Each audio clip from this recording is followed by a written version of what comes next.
trade of war I have slain men.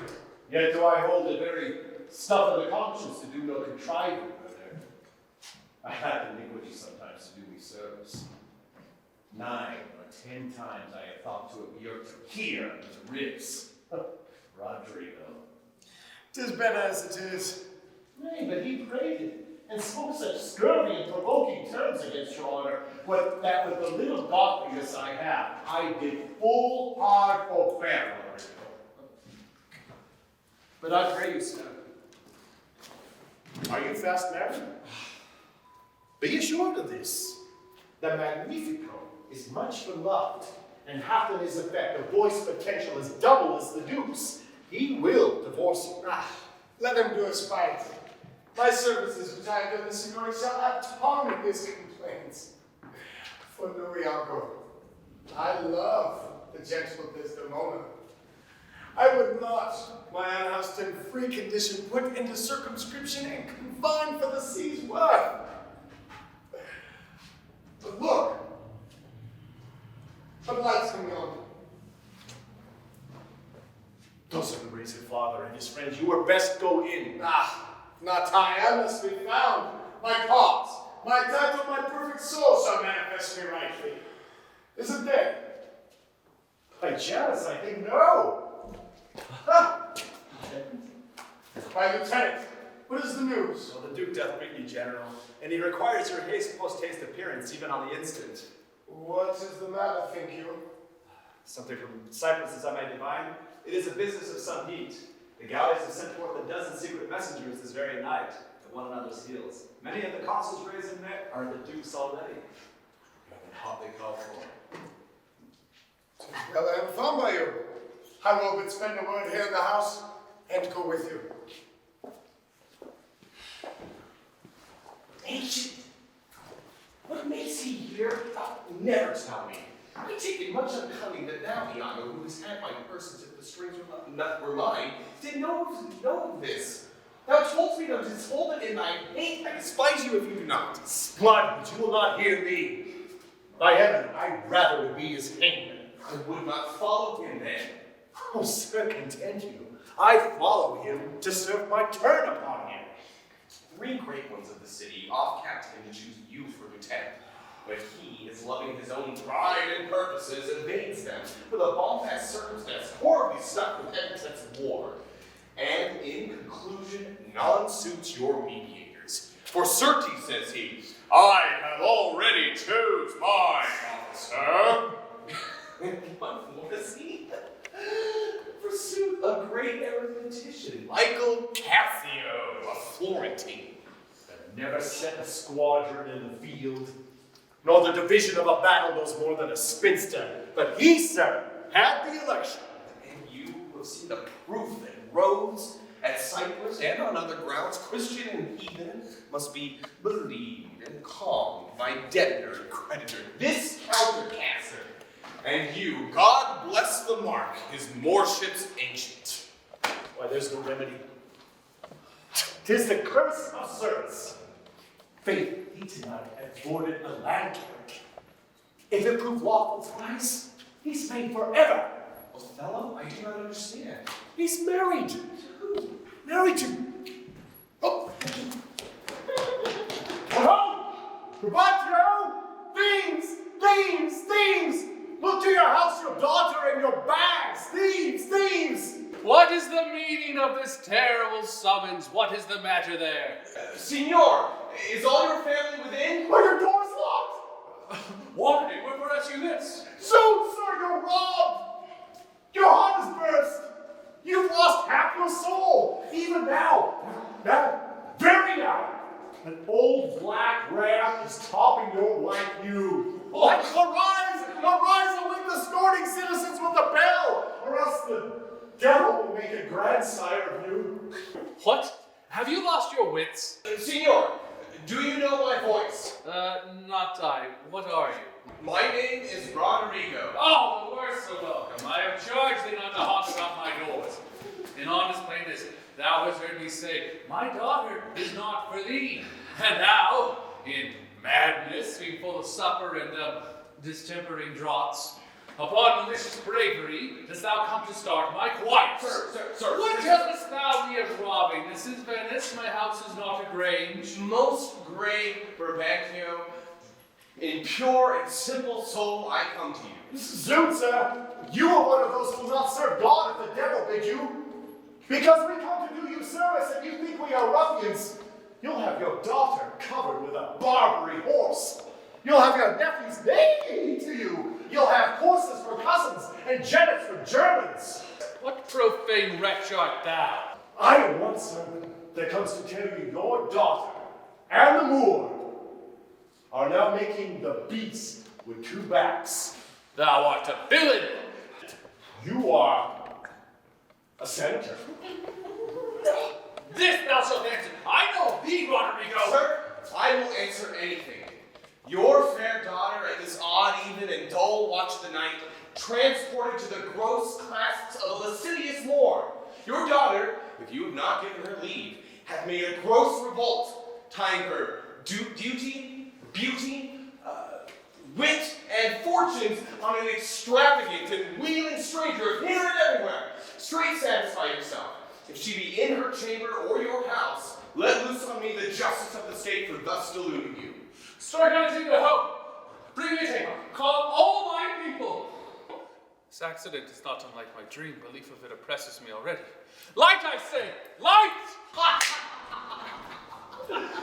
Oh, very well, for I must leave you. It seems not meet nor wholesome to my place to be produced against the Moor, for he's embarked with such loud reason to the Cyprus wars. Though I do hate him as I do Hell-Pains, yet for necessity of present life I must show out a flag in sign of love, which is indeed but sign. I will wear my heart upon my sleeve for dogs to peck at. I am not what I am. What a full fortune does the thick lips owe if he can carry it thus. It is too true an evil. Gone she is. Roderigo, where didst thou see her? With the Moor, sayest thou? Are they married, think you? Truly, I think they are. Treason of the blood! Fathers, from hence, just not your daughters as mine. Roderigo, where dost thou see her? With the Moor, sayest thou? Are they married, think you? I think I can discover him if you please. Do you know where we may apprehend her in the Moor? Then I can discover him if you please.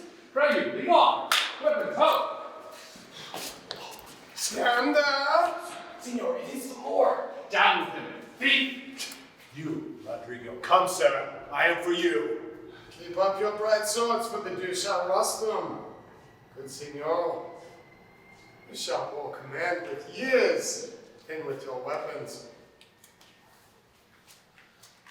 Thou foul thief, where hast thou stowed my daughter? Damned as thou art, thou hast enchanted her. But she in chains of magic were not bound. Whether made so tender, fair, and happy, so opposite to marriage that she shunned the wealthy curl governing of our nation, would ever have to incur a general mock, turn from her goddess to the sooty bosom of such a thing as thou. Be not delight. Judge me, the world, if 'tis not gross incense that thou hast practiced on her with foul charms, abused her delicate youth with drugs or minerals that weaken motion. I therefore apprehend and do attach thee for an abuser of the world, a match of odds to give it now the warrant. Hold your hands.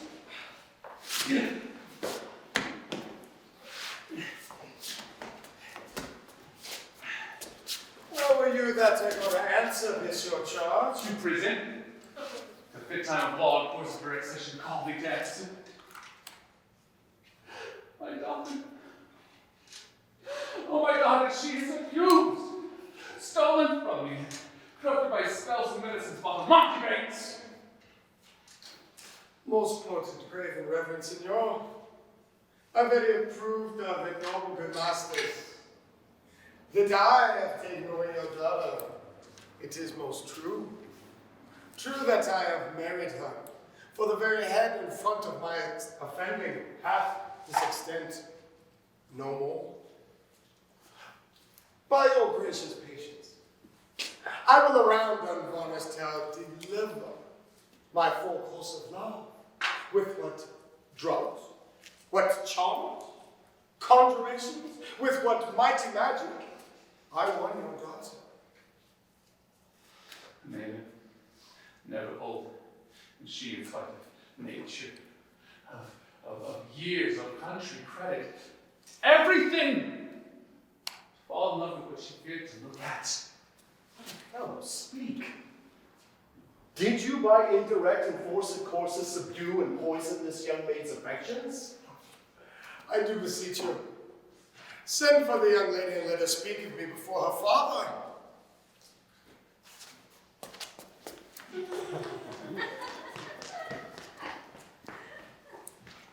And until she comes, as truly as to heaven I confess the vices of my blood, so justly to your great ears, I shall present how I did thrive in this young lady's love, and she in mine. Say it, Othello. Her father loved me, often invited me, still questioned me the story of my life from year to year. The battles, the sieges, the fortunes I have passed. I ran it through, even from my boyish days up to the very moment he bade me tell it. Wherein I speak of most disastrous chances, of moving accidents by flood and field, of hell escapes in the imminent deadly breach, of being taken by the insolent foe and sold into slavery, of my redemption back the importance of my travels history, wherein of Antra's vast and desert isles, rock quarries, hills and rocks whose head touch heaven, was my hint to speak, of the cannibals that each other eat, and the anthropophagian men whose heads grow beneath their shoulders. To hear this, would Desdemona seriously incline and with greedy ear devour my discourse? Often did I beguile her of her tears when I spake of such distressful stroke that my youth did suffer. My story being done, she gave me for my pains a world of sighs. She swore in faith, 'twas strange, 'twas passing strange, 'twas pitiful, 'twas wondrous pitiful, that she wished she had never heard it yet. Wished that heaven had made her such a man. She thanked me. She gave me for my world of pains a world of sighs. This is the only witchcraft I have used. Let her witness it. I think this tale would win my daughter too. Good Brabantio, take up this mangled matter of the best. Men do their broken weapons rather use than their bare hands. Pray you, hear her speak. Come hither, mistress. Do you perceive, in all this noble company, where most you owe obedience?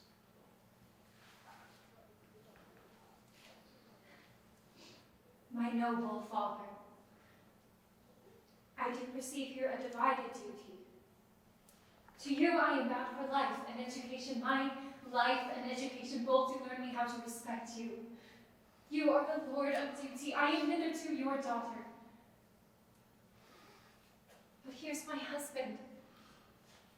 And so much duty as my mother showed to you, preferring you before her father, so much I challenge he professed you to the more. My lord. God be with you. I have done. I'd rather to adopt a child than get it. I did love the Lord to live with him. My downright violence and storm of fortunes made trouble to the world. My heart subdued into the very quality of my Lord. If I be left behind a moth of peace, and he go to the war, the rights for which I love him are bereft me. Let me go with him.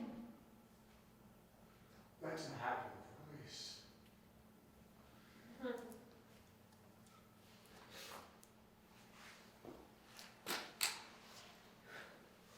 Look, gentle boy, if thou hast eyes to see, she has received her father, and may thee.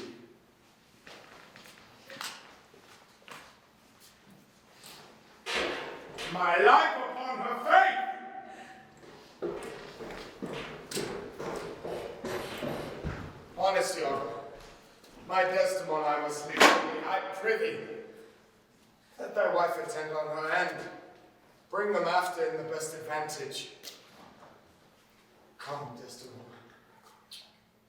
I have but an hour of time, of love, of worldly matters, and direction to spend with thee. We must obey the time.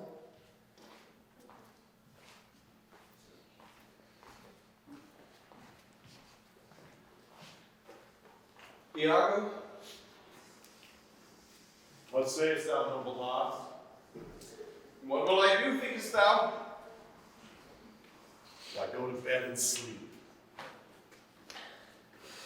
I will incontinently drown myself. If thou dost, I shall never love thee after. Why, thou silly gentleman. Oh, it is silliness to live when to live is torment.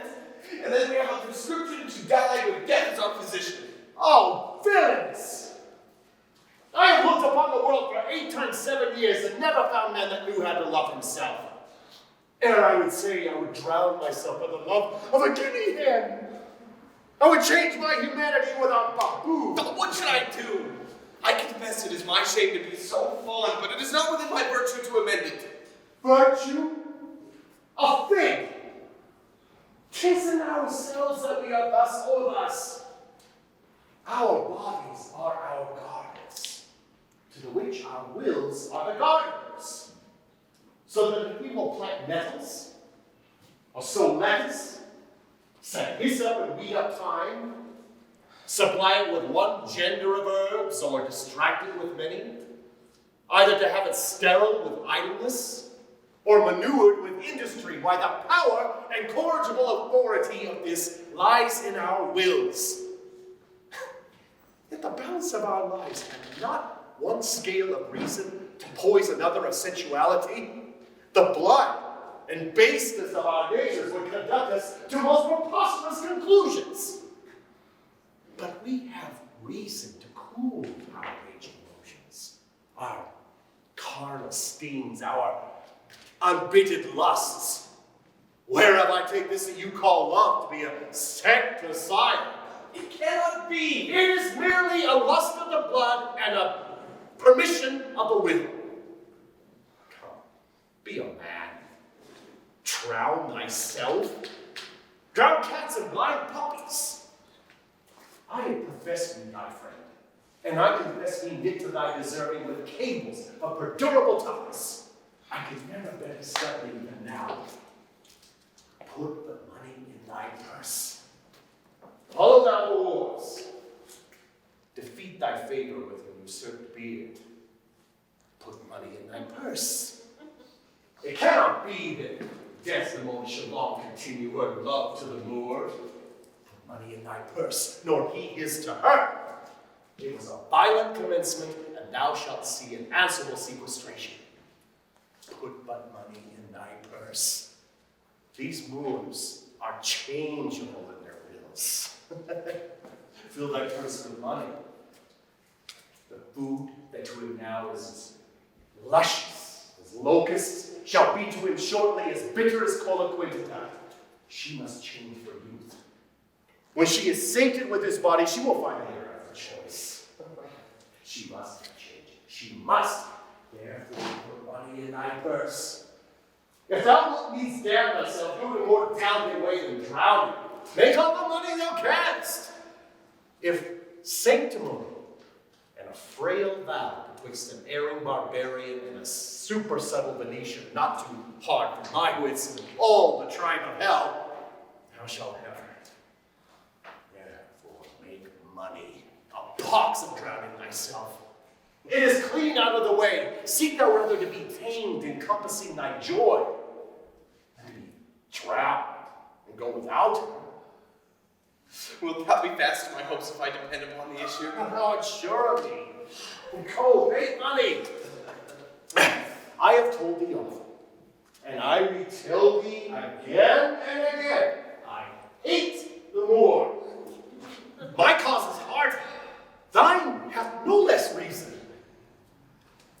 us be conjunctive in our revenge against him. If thou canst cuckold him, thou dost thyself a pleasure, me a sport. There are many events in the womb of time which will be delivered. Killers, go make money. We'll have more of this tomorrow. Where shall we meet in the morning? At my lodging. I will be with you betimes. Go to, farewell. Do you hear, Roderigo? What say you? No more of drowning. Do you hear? I am tainted. I will go sell all my land. Thus do I ever make my fool my purse. For I mine own gain knowledge should profane if I would time expend with such a snipe. But for my sport and profit, I hate the Moor. He holds me well. The better shall my purpose work on him.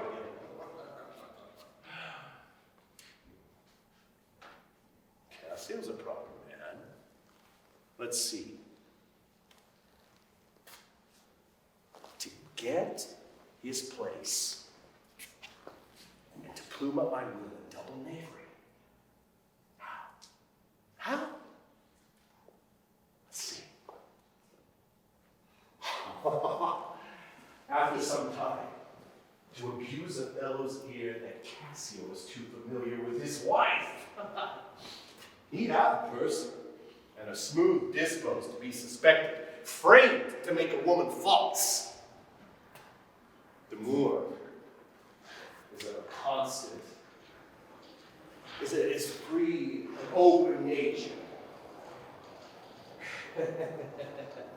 And thinks men honest that seem to be so, and will as tenderly be led by the nose as asses are. It isn't jeopardy. Hell and night must bring this monstrous birth to the world's light.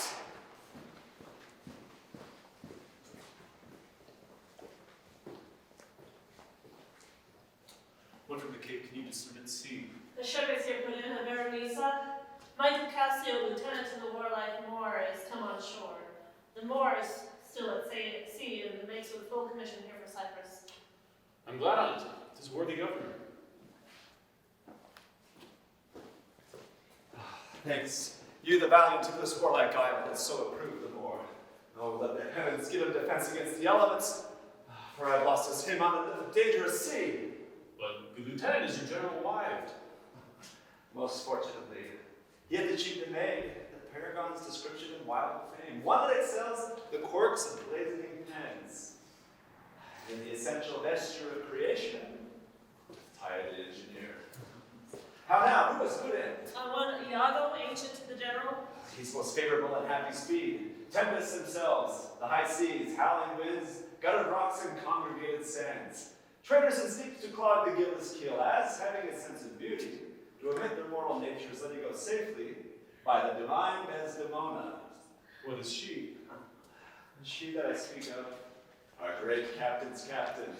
Behold, the riches of the ship have come ashore. Ye men of Cyprus, let her have your knees.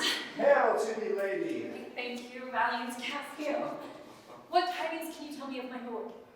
That he has not yet arrived, nor know I aught, but that he's well and will be shortly here. Oh, but I fear, have lost your company. The great contention of the sea and skies is part of our fellowship.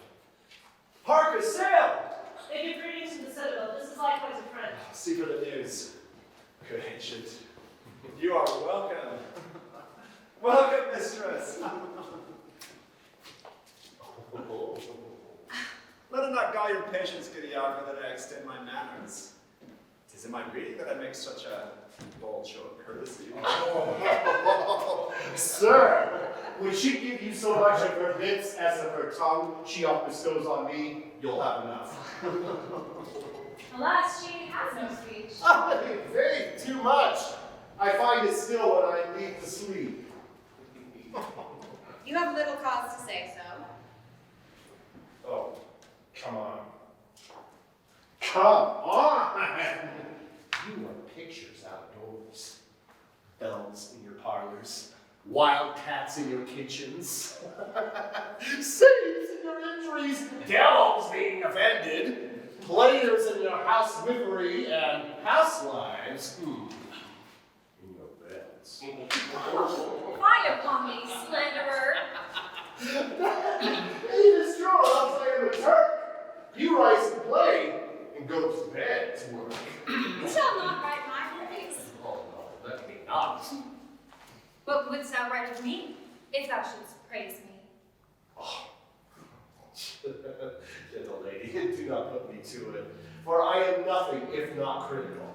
I am not married, but I do the proud thing I am by deceiving otherwise. Come, how wouldst thou praise me? I am about it. But indeed, my invention comes from my pate, as birdlime does from frizz. It plucks out brains and all. But my muse labors, and thus she is delivered. If she be fair and wise, fairness, and wit, the one's for use, the other useth it. Well, praise. How if she be black and witty? If she be black, and there to have a wit, she'll find a white that shall her blackness fit. Worse and worse. How if fair and foolish? Oh, she never yet was foolish that was fair, for even her folly helped her to an heir. These are old fond paradoxes to make fools laugh at any perhaps. Oh. What say you, Cassio? Is he not a most profane and liberal counselor? He speaks home, madam. You may relish in more the soldier than in the scholar. He takes her by the palm. Aye, well said. Whisper. The Moor! I know his trumpet.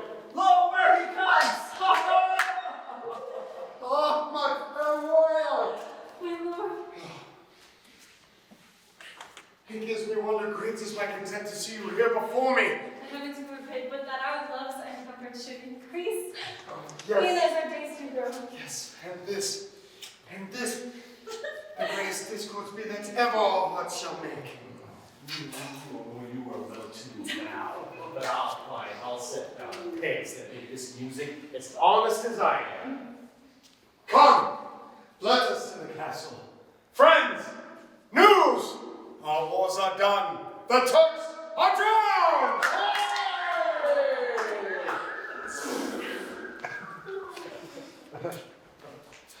Do thou meet me presently in the heart. If thou beest valiant, as they say, base men being in love have that nobility in their natures. Listen to me. The lieutenant tonight watches on the court of the guard. First I must tell you this. Desdemona is directly in love with him. With him? Why, 'tis not possible. Lay thy finger thus and let thy soul be instructed. Mark me with what violence she first loved the Moor. But for bragging and telling her fantastical lies. And will she love him still for prating? Let not thy discreet heart think it. Her eye must be fed. And what delight shall she have to look on the devil?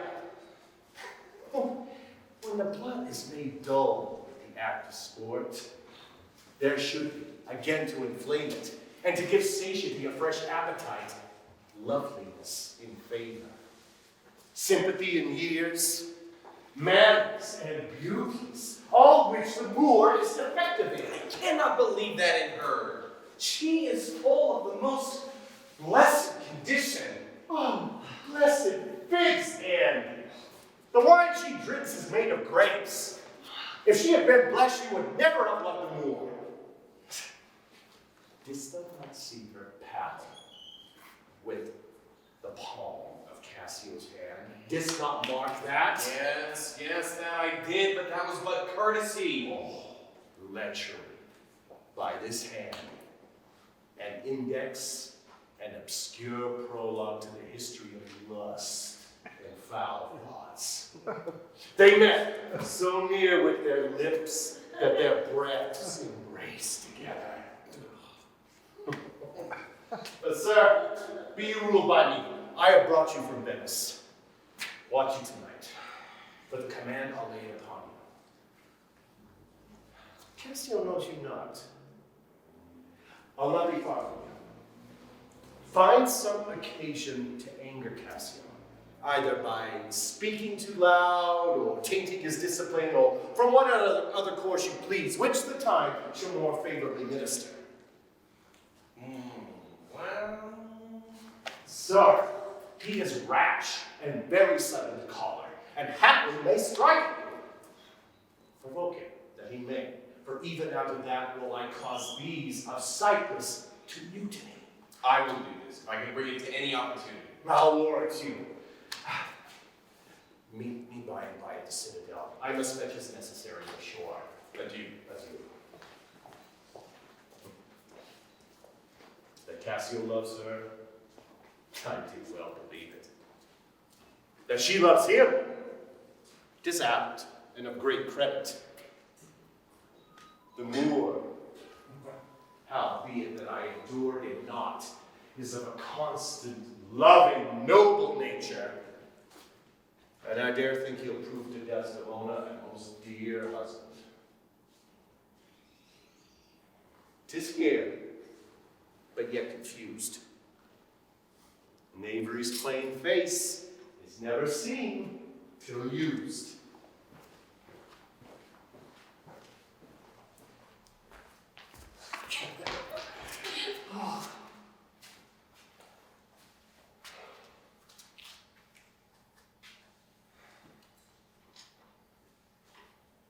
If I were now to die, 'twould have to be most happy. For I fear my soul hath your content so absolute that not another comfort like to this succeeds an unknown fate.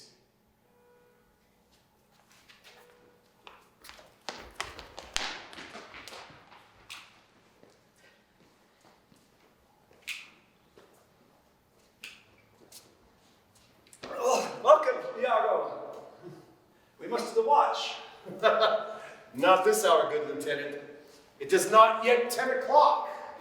Our general casteth us early for the love of his Desdemona, who, let us not therefore blame. He hath not made wanton the night with her, and she is sport for Joe. She is a most exquisite lady. Oh, and I'll warrant her for the game. And, a very modest creature. What an eye she has! Methinks it sounds a parley of provocation, huh? An inviting eye, and yet modest. She is indeed perfection. Well, happiness to their sheets. Come, then. I have a stoop of wine, and here without are a brace of Cyprus gallants that would fain have a measure to the health of Black Othello. Not tonight, good Iago. I have very poor and unhappy brains for drinking. I could well wish courtesy would have meant some other custom of entertainment. But they are our friends. But one cup. I'll drink for you. I have had but one cup tonight. And it was rapidly qualified too. I'm unfortunate at the infirmity, and I dare not task my weakness with any more. What, man? Just a night of rose. The gallants desire it. Well, where are they? Here at the door. I pray you call them in. I'll do it, but it dislikes me. Here they come. If consequence do but prove my dream, my boat sails free, both with wind and stream.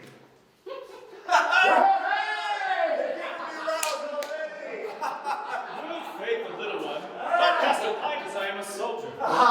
Some wine! Ho! Let me the pannikin clean. Let me the pannikin clean. A soldier's a man, his life's but a span. Why let the soldier dream? Oh God, an excellent song. I learned it in England, where indeed they're most potent in potting. Your Dane, your German, your swag-bellied Hollander, drink are nothing to your English. Is your Englishman so expert in his drinking? Oh, why? He drinks with facility. Your Dane, dead drunk. He sweats not to overthrow your almond. And gives your Hollander a vomit. Yeah, the next bottle can be filled. Well, to the health of our general. I'm for it, Lieutenant. I'll do you justice. By your leave, by my own part, not to offend any man, the general, or any man of quality, I hope to be saved. So do I too, Lieutenant. But by your leave, not before me, the lieutenant is to be saved before the ancients. Let's have no more of this. As to our affairs, forgive us our sins. Gentlemen, let's look to our business. You must not think, gentlemen, that I am drunk. This is my inch. This is my right hand. And this is my left hand. You must not think that I am drunk. I can stand well enough and speak well. Excellent, well. Very well then. You must not think that I am drunk. To the platform, masters, come. Let us set the watch.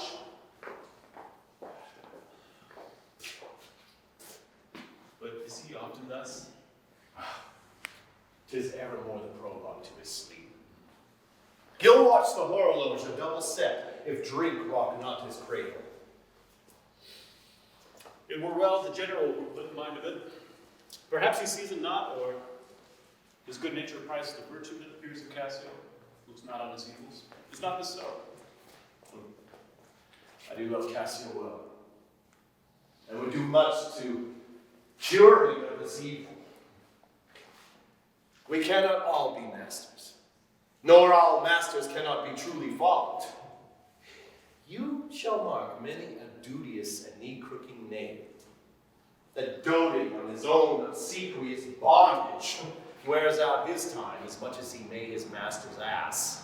Out! On you rogue! You rascal! What's the matter, Lieutenant? Who want the knave to teach me my duty? I'll beat the knave into a twig and bottle. Beat me! Stop, print rogue. Oh! Ladies and gentlemen, I pray you hold your hands. I'll knock over the method. Come, No! you drunk! Drunk! Oh, I have to cry a mutiny. Don't let the name go, Lieutenant. I'll ask you, gentlemen. Go! What's the man? Hold for your lives! Hold! The general speaks to you for shame! Honest Iago, speak. Who began this? I don't know. Friends. All but now. And then, even in quarter.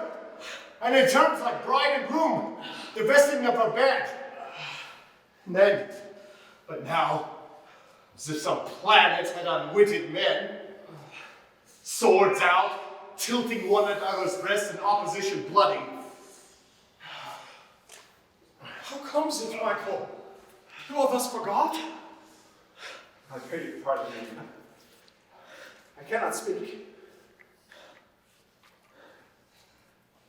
But in Montano, you were wont to be civil. What's the matter? That you would unlace your reputation thus and spend your rich opinion for the name of a night brawler? Give me answer to it! Worthy Othello, your officer Iago can inform you of all that I do know. Nor know I aught that's been said or done by me that is amiss this night, unless self-charity be sometimes advice, or to defend ourselves it be sin when violence is safe. I had rather have this tongue cut from my mouth than it should do Michael Cassio wrong. But yet,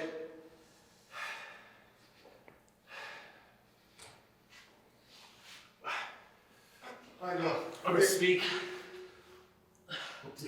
That nothing should wrong him. Thus it is, General. Montano and myself being in speech, there comes a fellow crying for help, and Cassio following him with determined stride to execute upon him. Sir, this gentleman steps into Cassio to entreat his pause. I found them close together at Plo. More of this matter cannot I report, but men are men. The best sometimes forget. I know, Iago. Thy love and honesty doth mince the matter, making it light to Cassio. Cassio, I love thee. Nevermore be an officer of mine. And look, if my gentle love be not raised up, I'll make an example of thee. What's the matter? All's well now, sweet. Come away to bed. Sir, for your hurts myself shall be your surgeon. Iago, look with care about the tongue and silence those who this vile brawl hath distracted. Come, Desdemona. 'Tis the soldier's life to have balmy slumbers wake with strife.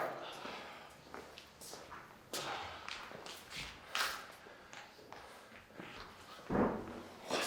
Are you hurt, Lieutenant? I passed out surgery. Mary, heaven forbid! Reputation! I have lost my reputation. I have lost the moral part of myself. What remains is bestial. Reputation, Iago. My reputation. What? As I am an honest man, I thought you would receive some bodily wound. There's more sense in that than in reputation. Reputation is an idle and most false imposition, oft got without merit and lost without deserving. You have lost no reputation at all, unless you repute yourself such a loser. I would rather sue to be despised than to deceive so good a commander with such slight, so drunk and so indiscreet an officer. Drunk! And speak parrot! And squabble, swagger, swear? Discourse fusion with one's own shadow. Oh, thou invisible spirit of wine. If thou hast no name to be called by, let us call thee devil. Who was he that you followed with your sword? What had he done to you? I know not. Is it possible? I remember a mass of things, but nothing distinctly. A quarrel? But nothing wherefore.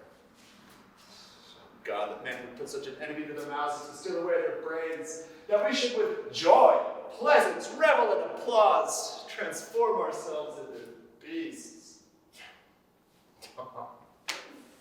You are too severe a moral. As the time, the place, and the condition of this country stands, I could hardly wish this had not befallen. But since it is as it is, mend it for your own good. I would ask you for my place again, if you would call me a drunkard. Good wine is a good familiar creature if it be well used. Exclaim no more against it. Good Lieutenant, I think you think I love you. I well approved it, sir. I drunk. Every man living may be drunk. At the time, I'll tell you what you shall do. Our general's wife is now a general. Confess yourself freely to her. Importune her help to put you in your place again. She is of so free, so kind, so apt, so blessed a condition that she holds it a vice in her goodness not to do more than she is requested.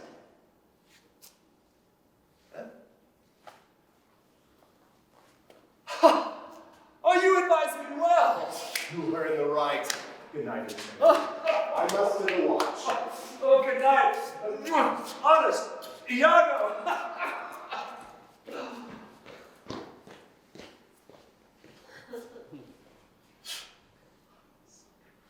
And what's he then that says I play the villain? When this advice is free, I give, and honest, probable to thinking, and indeed the course to win the moor again. For 'tis most easy, the inclining Desdemona, to subdue at any honest suit. She's brain as fruitful as the free elements. And then for her to win the Moor, were to renounce his baptism, all seals and symbols of redeemable sin, his soul is so a fetter to her love that she may make, unmake, do as she list, even as her appetite shall play the gods with his weak function. How am I then a villain to counsel Cassio in this parallel course, directly to his good? Divinity of hell.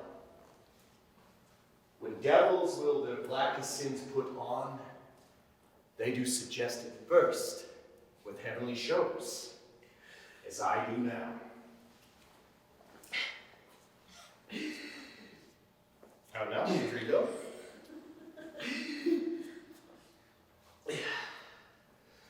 My money is almost spent. I have been tonight exceedingly well cudgeled. And so, with no money at all and a little more wit, I return again to Venice. Oh, how poor are they that have not patience. What wound could ever heal but by degrees? Thou knowest that we work by wit and not by witchcraft, and wit depends on dilatory time. Content thyself a while. 2 things are to be done.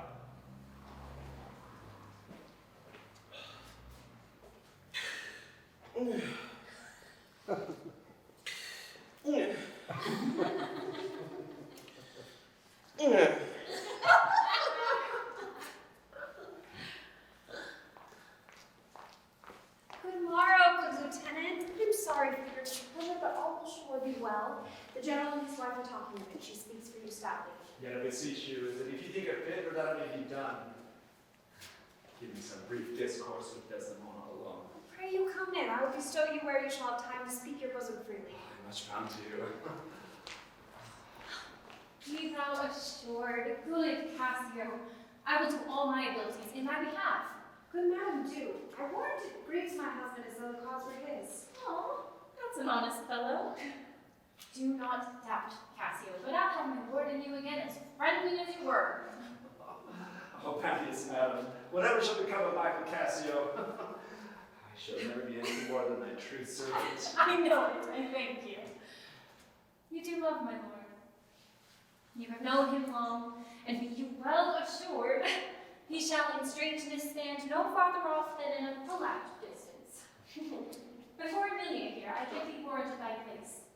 Assure thee, if I do vow of friendship, I'll perform it to the last article. Therefore be merry, Cassio, for thy solicitor shall rather die than give thy cause away.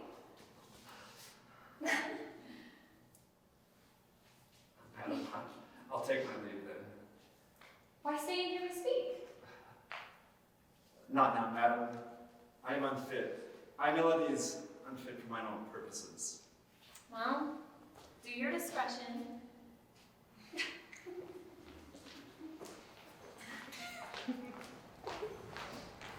Huh. I like not that. Thus I'll say. Oh, nothing, my lord. Or if, I know not what. Was that not Cassio parted from my wife? Cassio, my lord? Now, sure, I cannot think that he would steal away so guiltily, seeing you coming. I do believe it was he. My noble lord, What dost thou say, Iago? did my lord Cassio, when you wooed thy lady, know of your love? Aye, from first to last. Why dost thou that? Of the satisfaction of my thought, no further harm. Why thy thoughts, Iago? I did not think he had been acquainted with her. I went between us very oft. Indeed.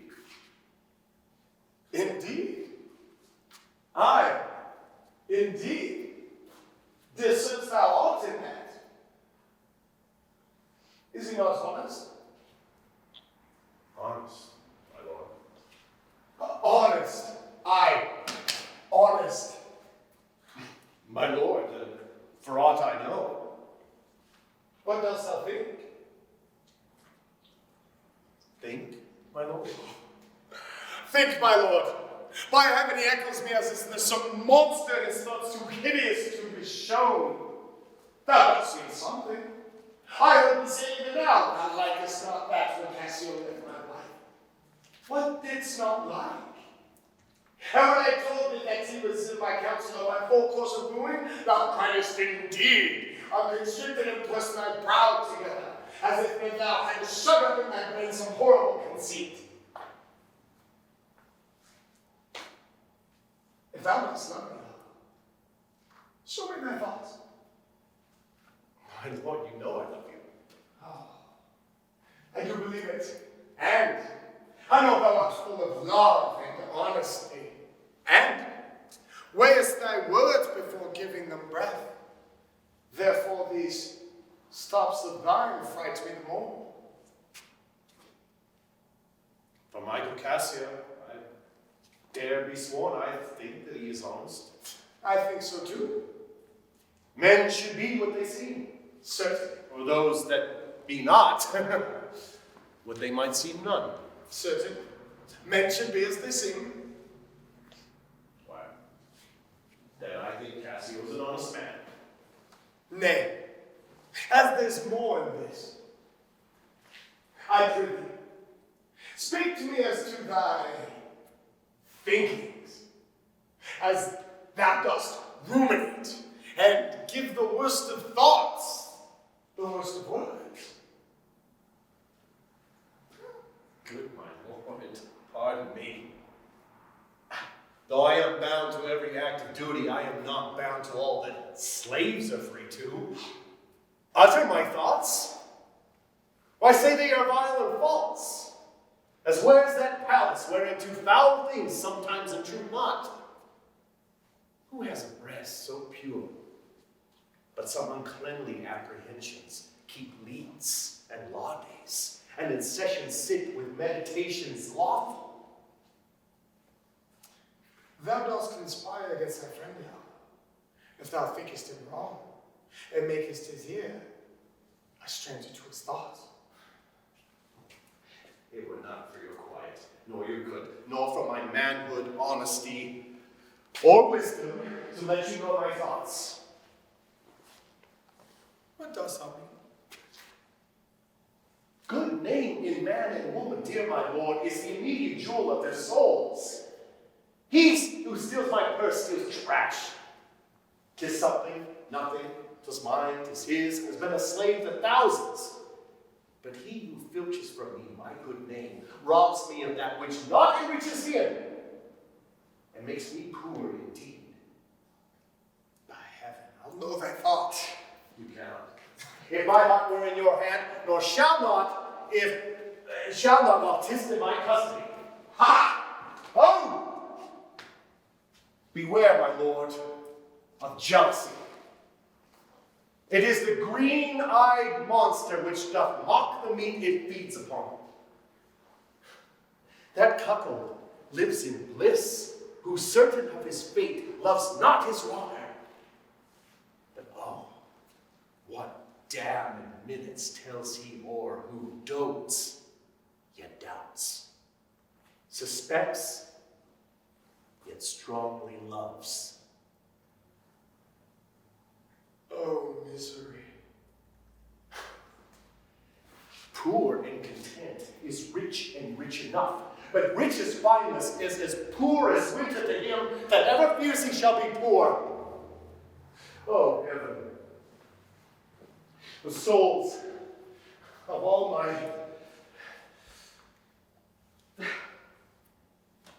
souls defend from jealousy. Why? Why is this? Thou thinkest I'd make a life of jealousy? To follow still the changes of the moon with fresh suspicion? No. For once to be in doubt is wants to be resolved. Exchange me for a goat when I change the business of my soul to match such extravagant and blown surmises, matching my inferences. 'Tis not to make me jealous to say my wife is fair, feeds well, loves company, is free of speech, sings, plays, and dances well. For where there is virtue, these are more virtuous. Nor, from my own weak merits, will I draw the weakest and smallest fear of a doubt and revolt. For she had eyes and chose me. Cleaving, even unto your sooty bosom. No, Iago. I will see before I doubt. And when I doubt prove, and on that proof there is no more than this. Away at once with love or jealousy. I am glad of it. For now I shall have reason to show the love and duty that I bear you with frank spirit. I speak not yet of proof. Look to your wife. Observe her well with Cassio. Wear your eye thus, not jealous nor secure. In Venice, they do let heaven see the praise they dare not show their husbands. Their best conscience is not to leave it undone and keep it unknown. Dost thou say so? She did deceive her father, marrying you. And when she seemed to shake and fear your looks, she loved them most. Aye, so she did. I see this hath a little dashed your spirits. And not a jot. My Not lord, a jot. my lord, I see you are moved. No, not much moved. I do not believe that this one is honest. Long live she so, and long live you to think so. Farewell. Farewell, Iago.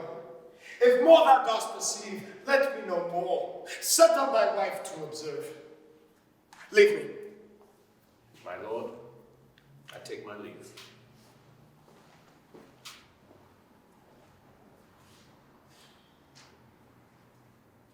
Why did I marry?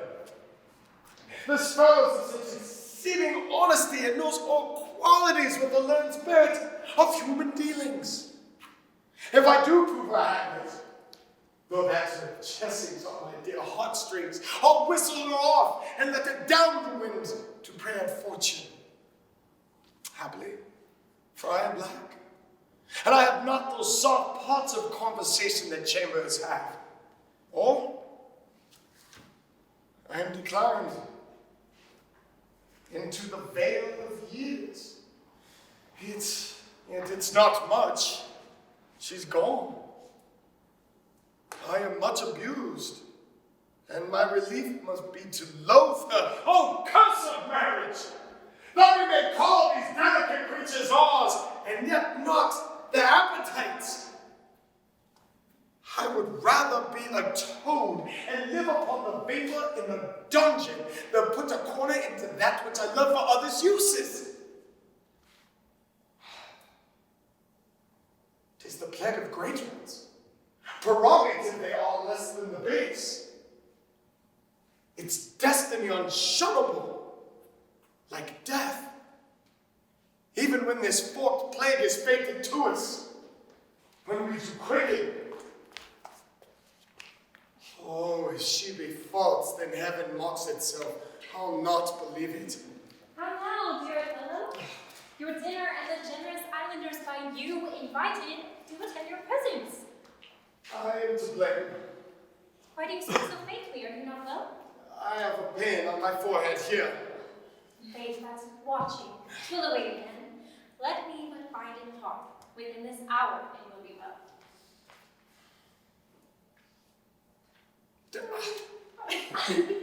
Your napkin is too little. Let it alone. Come. I'll go in with you. I'm very very sorry that you were not well.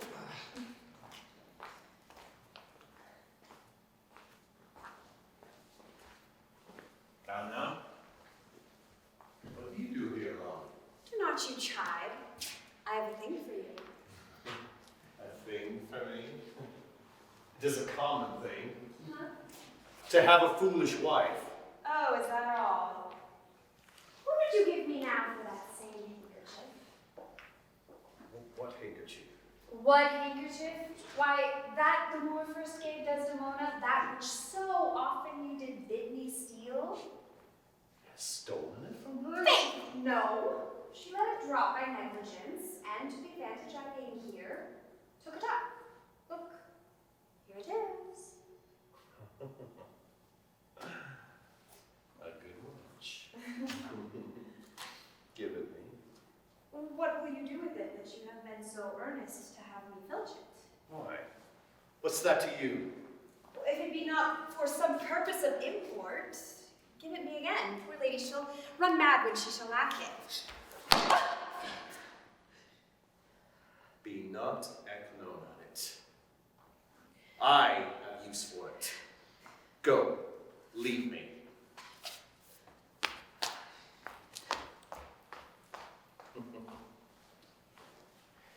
I will in Cassio's lodging lose this napkin and let him find it. Trifles, light as air, are to the jealous confirmation strong as proofs of Holy Writ.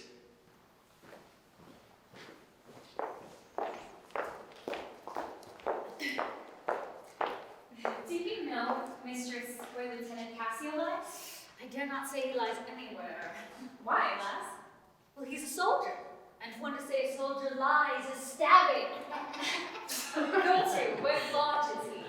To tell you where he lodges is to tell you where I lie. Can anything be made of this? I know not where he lodges, and for me to devise a logic and say he lies here, he lies there, were to lie in my own throat. Can you inquire him out and be edified by report? I will catechize the world for him. That is, make questions and by them answer. Seek him, bid him come hither. Tell him I have moved my lord on his behalf and hope all will be well. To do this is within the compass of man's wit. Therefore, I will attempt the doing of Look where your lord comes. I will not leave him now till Cassio be called to him. How is with you, my lord? Oh, well, my good lady, heartless to dissemble. How do you, Desdemona? Well, my good lord. Give me your hand. This hand is moist, my lady. And yet hath felt no wage, nor known no sorrow. A Turkey's fruitfulness in a liberal hand. Hot and moist. This is a good hand, a frank one. You may indeed say so, for 'twas the hand I gave away my heart. A liberal hand, but the hearts of old gave hands, and our new heraldry is hands, not heart.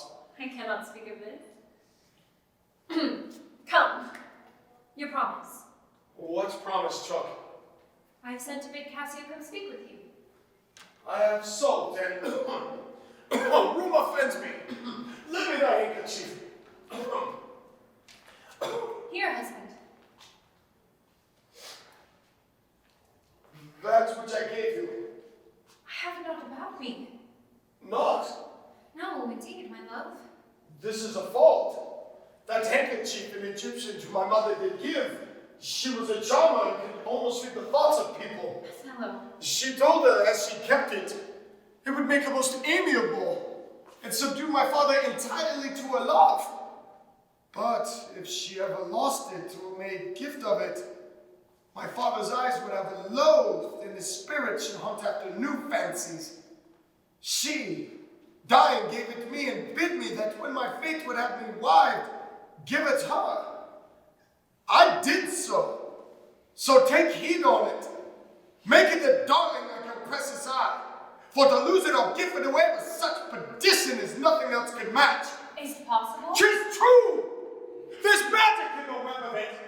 A symbol who had never in this world the sun to cause 200 compasses and a prophetic fury sewed the work. The worms of Hollywood did breed the silk, and it was dyed in can serve the maiden's heart. Indeed, is possible. Most veritable, so look to it well. And would to God that I had never seen. Ha! Wherefore? Why do you speak so startlingly and rash? Is it lost? Is it gone? Speak! Is it out of the way? Heaven bless us! Say you! It is not lost, but what an if it were. Ha! I say it is not lost. Fetch the handkerchief. My mind misgives. Why, so I can, sir, but I will not now. Fetch me the handkerchief. Let me see it.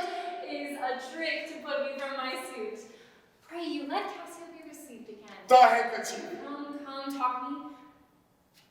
You'll never meet a more sufficient man. The handkerchief. Pray, talk me of Cassio. The handkerchief. And all his time had grounded his good fortunes on your love, shared dangers with you. The handkerchief. So you are to blame. Away!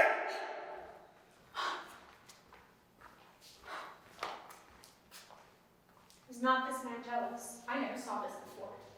Tis not a year or two shows us a man. They are all but stomachs and need good food. They eat us hungrily, and when they are full, they belch us. There's no other way but she must do it. And lo, what happiness. Go and importune her. Now, Cassio, what's the news with you? I'm out of my former suit.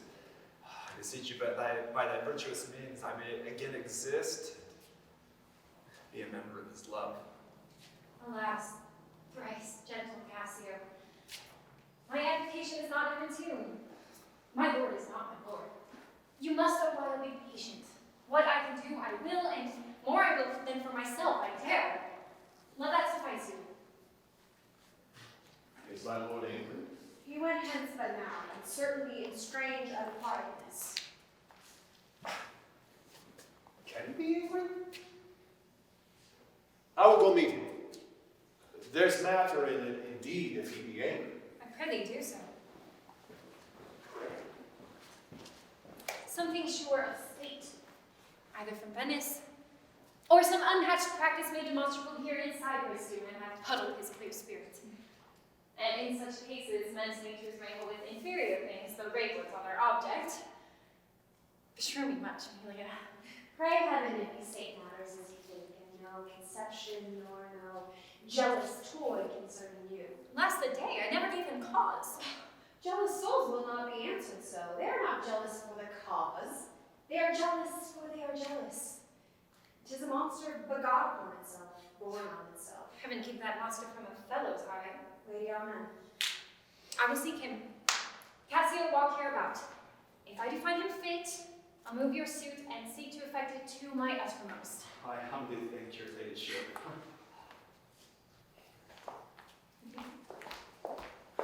Say, we bring Cassio. Hi! How is it with you? There's Bianca. You fit my sweet love. I was coming to your house. Oh, and I was going to your lodging, Cassio. What, keep a week away?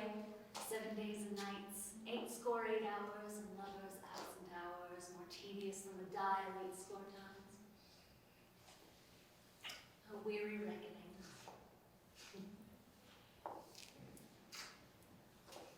Pardon me, Bianca. I have this while with leaden thoughts been impressed. I shall no more continue at time, strike off the score of absence. Sweet Bianca, take this work out for me. Cassio. Whence came this? This is a token from some newer friend. To the felt absence now I feel the cause. Come to this. Well, well. Go to, woman, throw your vile guesses to the devil's teeth from whence you have them. You are jealous now that this is from some mistress, some remembrance. No, in good troth, Bianca. What whose is it? Not sweet. I found it in my chamber. I like the work well. Ere be demanded as like enough it shall, and have it copied. Take it and do it. And leave me for this time. Leave you? Wherefore? I attend here on the general, and I think no addition nor my wish to have him see me woman. Why, I pray? Not That I love you not. But you do not love me. I pray you bring me on the way a little and say if I shall see you soon at night. Just about a little way that I can bring you, for I must remain here. But I will see you soon. This is very good. I must be circumstanced. Will you think so? Think so, Iago. What, to kiss in private? An unauthorized kiss. And to be naked with her friend in bed an hour or more, not meaning any harm? Naked in bed, Iago, and not meaning harm? It is hypocrisy against the devil. Those that mean virtuously and yet do so. The virtue tempts the devil and they tempt heaven. So they do nothing. 'Tis a venial sin. But if I give my wife a handkerchief, what then? Why then 'tis hers, my lord. And being hers, she may, I think, bestow it on any man. She is protectress of honor too. May she give that? Her honor is an essence that's not seen. They do have it very oft that have it not. But for the handkerchief, by heaven, I would have most gladly have forgot it. Thou dost said it, and it comes over my memory as doth the raven over the infected house burning to all. He had my handkerchief. Aye, what of that? That's not so good now. What if I had said I had seen him do you wrong? Or heard him say, as knaves be such abroad, by some importunate suit or voluntary dotage of some mistress, convinced or supplied them, cannot choose but they must blab. Hath he said anything? He hath, my lord. But be you assured of this, no more than he'll unswear. What hath he said? Faith, that he did. What? I know he did. What? What? Lie. With her? With her. On her. What you will. Lie with her? Lie on her? Handkerchief, confessions, handkerchief! To confess, and then be hanged for his neighbor first. To be hanged, then confess. His nose lips, is it possible? Confess! Handkerchief!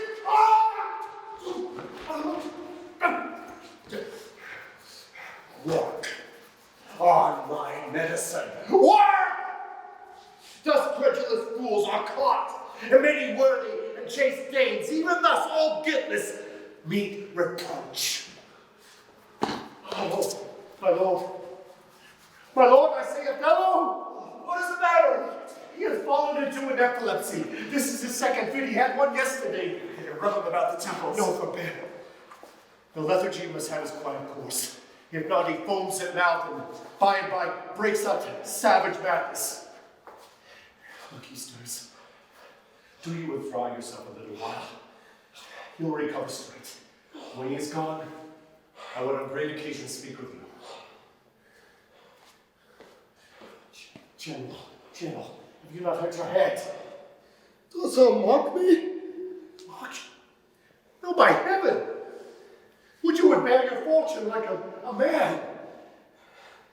Oh, what man's a monster and a beast? There's many a beast then in a populous city, and many a civil monster. Have they confessed it? Oh, thou hast placed me on a rack, I swear. 'Tis better to be much abused than to know but a little. No, my lord. Oh, what sense had I of the stolen hours of lust? I sought not, I thought not, nay, harm me not. I slept the next night well. I found not Cassio's kisses upon her lips. I have been reading time. The general campaign is in all. I tasted a sweet wine I had nothing known. Good sir,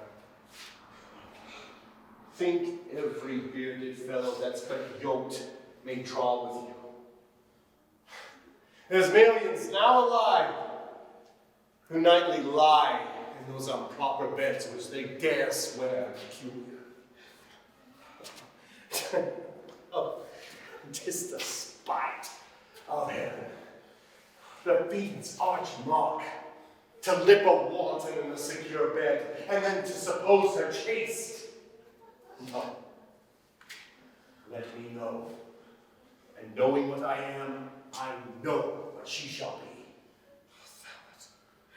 Thou art wise. 'Tis certain thou art wise. Stand a little apart. Confine yourself but an impatient mist. Whilst you were here overwhelmed with the grief, Cassio, I shifted him away. Do but encave yourself. And mark the fleers, the jibes, and notable scores that dwell on every region of his face. I say, but mark his gesture. For I will make it tell the tale anew. How, where, how long ago, how often he hath, and is again to cope your life. I say, but mark his gesture. Dost thou hear me, Iago? I will be found most cunning in my patience, but do you hear? Most bloody. That's not amiss. But yet keep time and all. Will you withdraw? Villain, be sure to prove my wife whole, be sure of it.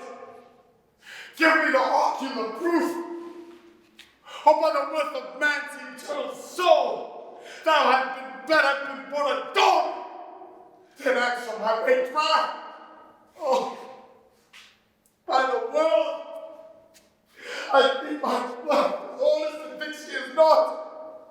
I think thou art just and think thou art not. Oh, have some proof. Her name, as fresh as Dian's visage, is now begrimed in black like mine own face. If there be cords, or knives, or poison, fire, suffocating stream, I'll not endure it. Would I be satisfied?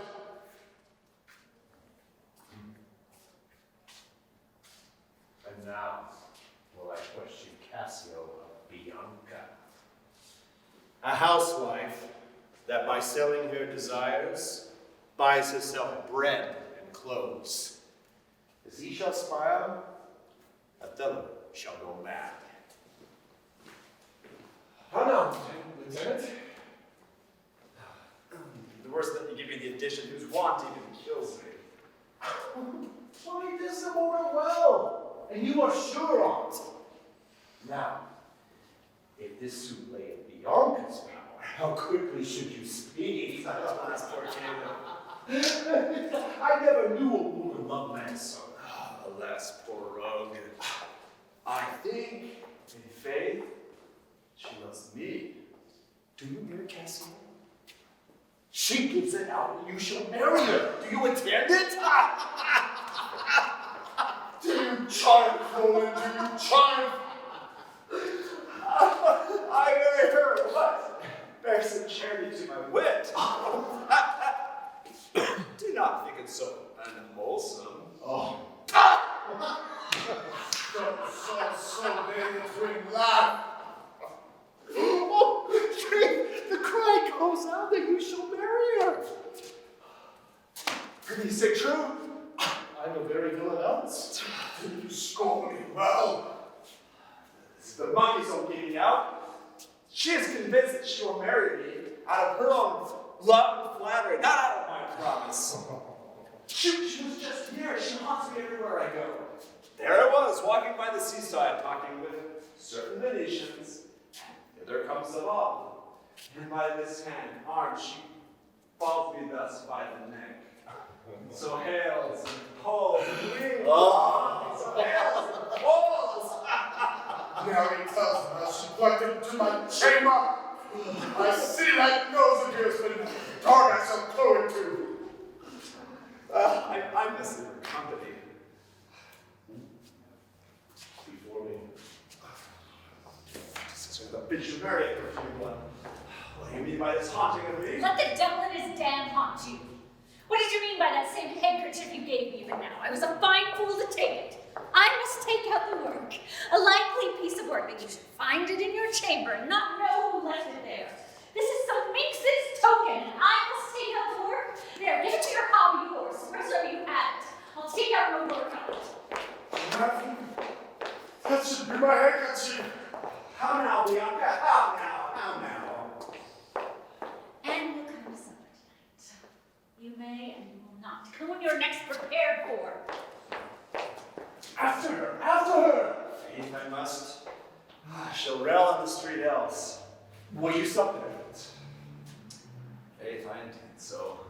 I make just to see you, for I would very fain speak with you. Prithee, come, will you? Go to, say no more.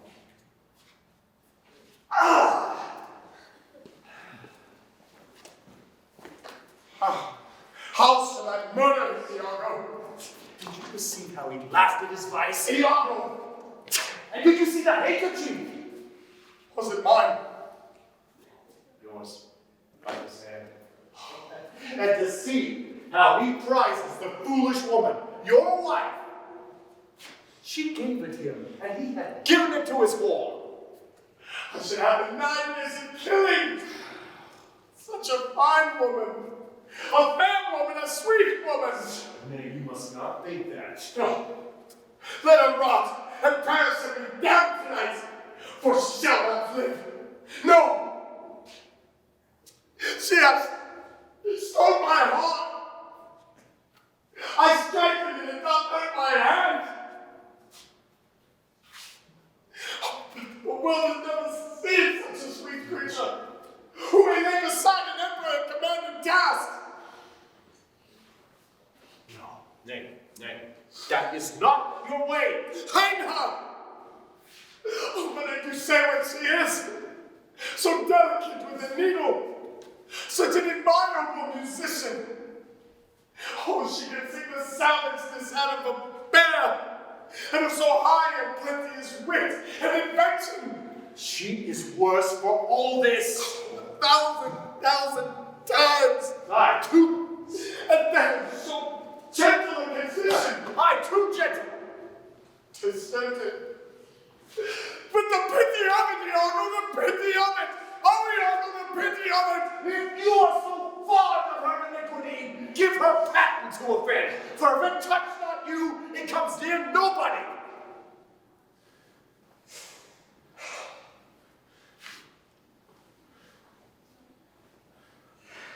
I will chop her into messes! Cuckold me! It is foul in her. With my officer! It's foul. Give me some poison, Iago. This night, I'll not expostulate with it as your beauty and body will provide my mind again. This night, Iago! Do it not for poison. Strangle her in her own bed. Even the bed she hath contaminated. Good. The justice of the police is very good. And for Cassio, let me be his undertaker. You shall hear more by midnight. Excellent, good. What trumpet is that same? Something like that is sure. 'Tis Lodovico come from the Duke. And see, your wife is with him.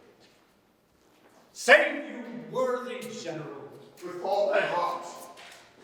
The Duke and Senators of Venice greet you. Kiss the instrument of my pleasures.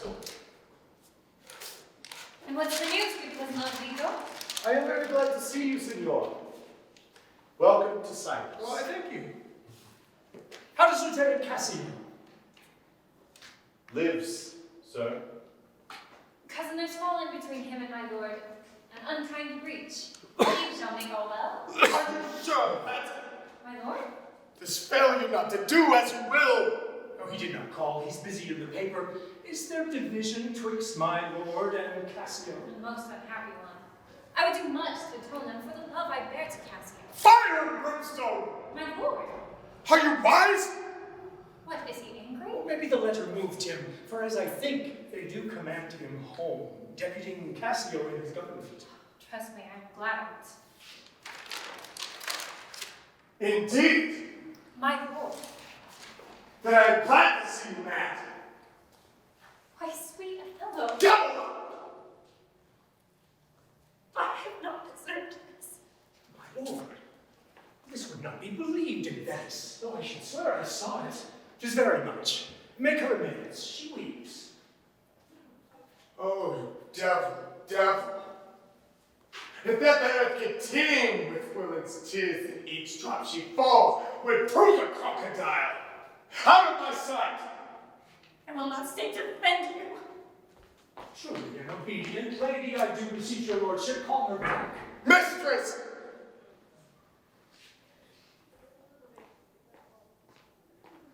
My lord. And what would you with her, sir? Who? I, my lord. I? You did wish that I would make a turn. Yet she can turn and turn and yet go on and turn again. And she can weep, so weep. And she's obedient, as you say, obedient. Very obedient. Proceed you in your tears. Concerning this, sir, oh, well-painted passion. I am commanded home. Get you away. I'll send for you anon. I will obey the mandate and return to Hanson.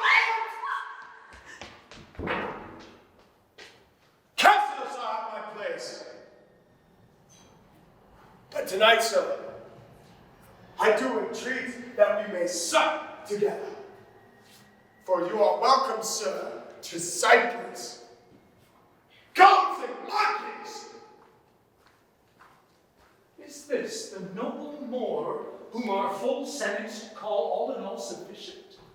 Is this the nature whom passion could not shake? Whose solid virtue the shot of accident nor dart of chance could neither grace nor pierce? He is much changed. Are his wits safe? Is he not light of brain? He's that he is. I may not breathe my censure when he might be. If what he might, he is not. I would to heaven he were. What? Strike his wife? I think that was not so good. Yet when I knew that stroke would prove the worst. Is it his use? Or did the letter work upon his blood and new create this fault? Alas. Alas. It's not honesty in me to speak what I have seen and know. You shall observe him, and his own courses will denote him so that I may see my speech. Do but go after, and mark how he continues. I am sorry that I am deceived in him.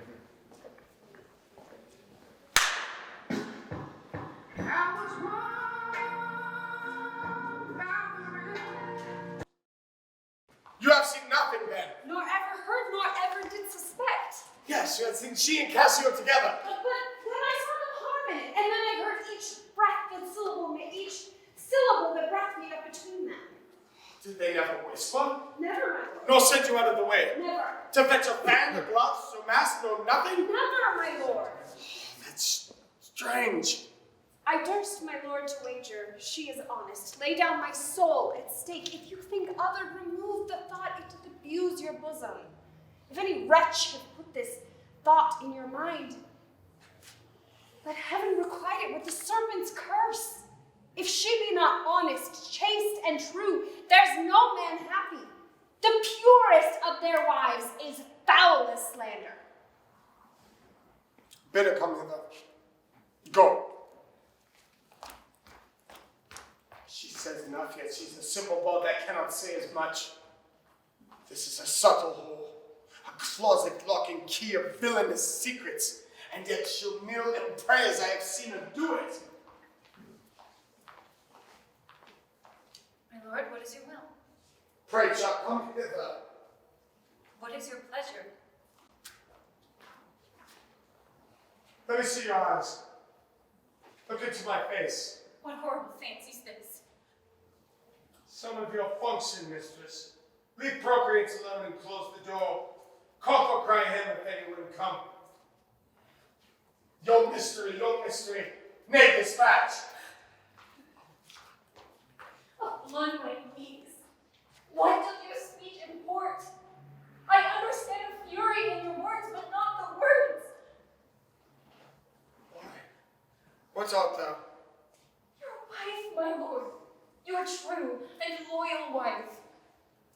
Come, swear it. Damn myself, lest being like one of heaven, the devils themselves should fear to seize thee. Therefore be double damned. Swear thou art honest. Heaven doth truly know it. Heaven truly knows thou art false as hell. To whom, Othello? With whom? How am I false? Oh, Desdemona, away, away, away! Alas, the heavy day, why do you weep? Am I the motive of these tears, Othello? If haply you, my father, do suspect an instrument of this your calling back, lay not your blame on me. If you have lost him, why I have lost him too.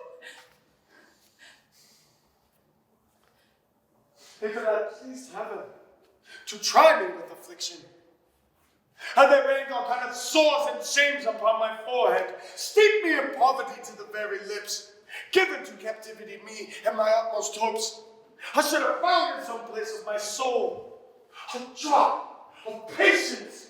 But alas, to make me a fixed figure in the time of scorn, to point this slow unmoving finger at. But yet, could I bear that too? Well, very well. But there, why I have garnered up my heart, where either I must live or bear no life.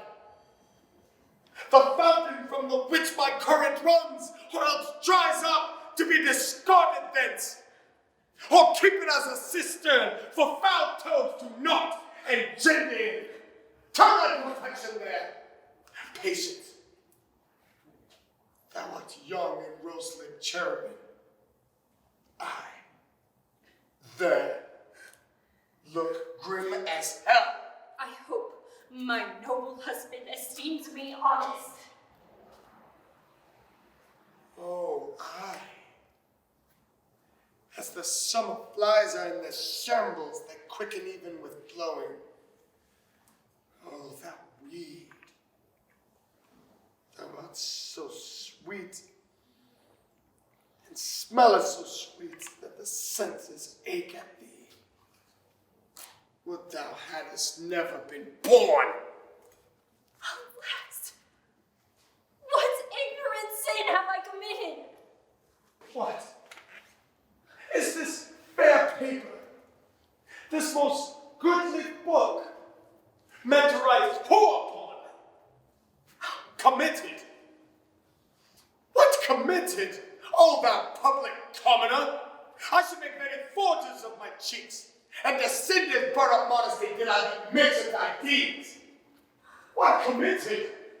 Oh, heaven turns the nose at it, and the moon winks, and the body when that kisses all it meets is hushed within the hollow line of earth, and shall not hear it. What's committed? Impudent strumpet! By heaven, you do me wrong. Are you not a strumpet? No, as I am a Christian. If to preserve this vessel for my Lord from any other foul, unlawful temple, not to be a strumpet, I am none.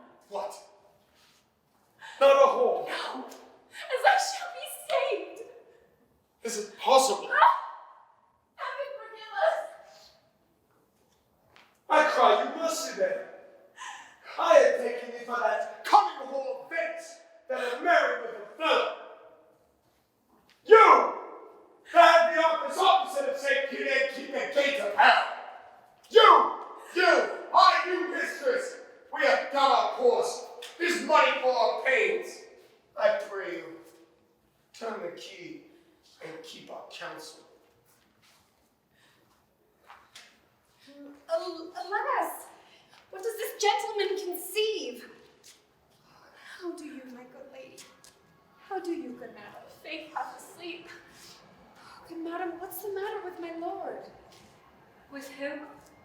Why, with my lord, madam. Who is thy lord? He that is yours, sweet lady. I pardon. Do not talk to me, Emilia. I cannot weep, nor answer have I none but what should go by water. Prithee, tonight lay on my bed my wedding sheets. Remember, and call thy husband hither. There's a change indeed. 'Tis meet I should be used so. Very meet. What's the matter? Alas, Iago, my lord hath so bewared her, thrown such despite and heavy terms upon her, that true hearts cannot bear. Am I that name, Iago? What name, fair lady? Such as she says my lord did say I was. He calls her whore. A baker in his drink could not have laid such terms upon his strumpet. Why did he so? I do not know. I am sure I am none such. Beshrew him for it. How comes this trick upon him? Nay, heaven doth know. I'll be hanged if some eternal villain, some busy and insinuating rogue, some cocking and cozening slave to get some office had not devised this letter out of Angels. Why? There's no such man. It is impossible. If any such there be, heaven pardon him. A halter pardon him, and hell gnaw his bones. Why should he call her whore? Who keeps her company? What place, what time, what form, what likelihood? The Moor's abused by some most base villain, some base notorious knave, some scurvy fellow. Oh, heaven, that such companions thou'st unfold and put in every honest hand a whip to lash the rascals naked through the world, even from the east to the west. Speak within door. Fire upon them! Some such squire he was that turned your wit the seamy side without and made you to suspect me with the Moor. You are a fool. Go to. Oh, good Iago. What shall I do to win my lord again? Good friend, go to him. For by this light of heaven, I know not how I lost him. May you be content. 'Tis his humor.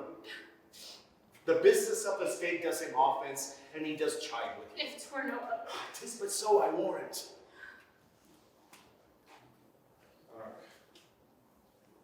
All these instruments. Summoned to supper. The messengers of Venice stay the meat. Go in and weep not. All things shall be well.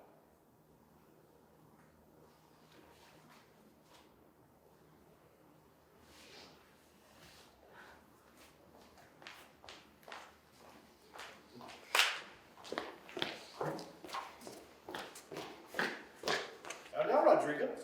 I do not find that thou dealest justly with me. What, in the contrary? Every day thou dampest me with some device, Iago, and rather, as it seems to me now, keepest from me all conveniency that supplies me with the least advantage of hope. I will indeed no longer endure it, nor am I yet persuaded to put up in peace what I have already foolishly suffered. Will you hear me, Roderigo? Faith, I have heard too much, for your words and performances are no kin together. You've charged me most unjustly. With naught but truth. I have wasted myself out of my means. The jewels you have had for me to give to Desdemona would have half corrupted a votaress. You have told me that she hath received them and returned me expectations and comforts of sudden respect and acquaintance, but I find none. Well, go to. Very well. Very well. Go to? I cannot go to. too, man. No, 'tis not very well. I see the scurvy and begin to find myself fogged in it. Very well. I tell you, 'tis not very well. I shall make myself known to Desdemona. If she will return to me my jewels, I will give over my suit and repent my unlawful solicitation. If not, assure yourself, I will seek satisfaction of you. You have said now. And said nothing but what I protest intendment of doing.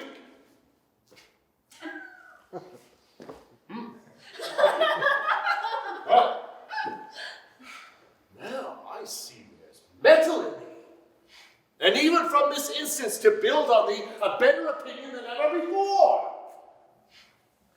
Give me thy hand, Roderigo.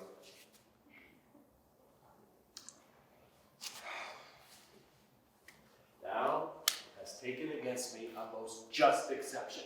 But yet, I protest, I have dealt most directly in thy affair.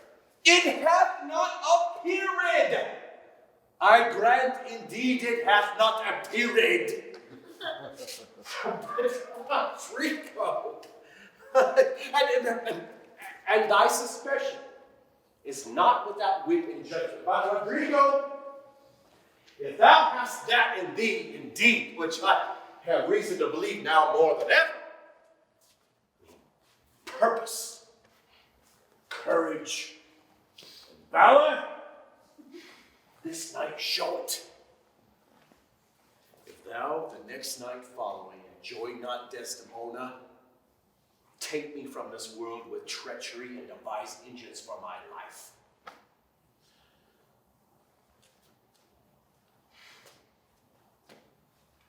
Well, what is it? Is it within reason and compass? Sir, there is a special commission come from Venice to depute Cassio in Othello's place. Is that true? Why then, Othello and Desdemona are off to Venice. No. He goes into Mauritania and takes away with him the fair Desdemona, unless his abode be lingered here by some accident, wherein none can be so determinant as the removing of Cassio. How do you mean, removing of him? By making him incapable of Othello's place. Knocking out his brains. And this you would have me to do? Aye, if you dare do yourself a profit in a right. He sups tonight with the harlotry, and thither will I go to him, who knows not yet of his horrible fortune. If you will watch his going of thence, which I will fashion to fall out between 12 and 1, you may take him at your pleasure. I will be near to second your attempt, and he shall fall between us. Come, stand not amazed at it, but go along with me. I will show you such a necessity in his death that you shall think yourself bound to put it on him. It is now high supper time, and the night grows to waste. I will hear further reason for this. And you shall be satisfied.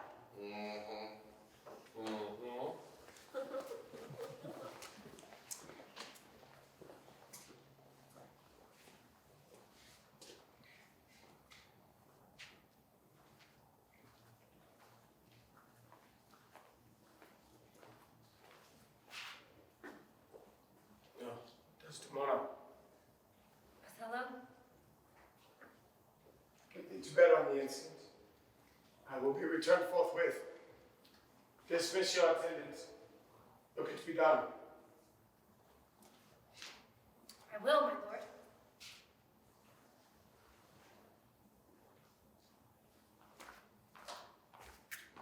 How goes it now? He looks gentler than he did. He says he will return incontinent. He hath commanded me to go to bed and had me dismiss you. Dismiss me. It was his bidding. Therefore, good Emilia, give me my nightly wearing and adieu. We must not have displease him. Would you have never met him? I would not wish that. My love does so approve him that in his wrath, his stubbornness, his frowns, for the end in me, have grace and favor in them. I lay Babe, those sheets are bad down the bed. All's one. Good faith. How foolish are our minds. If I do die before thee, pray, shroud me in those same sheets. Come, you talk.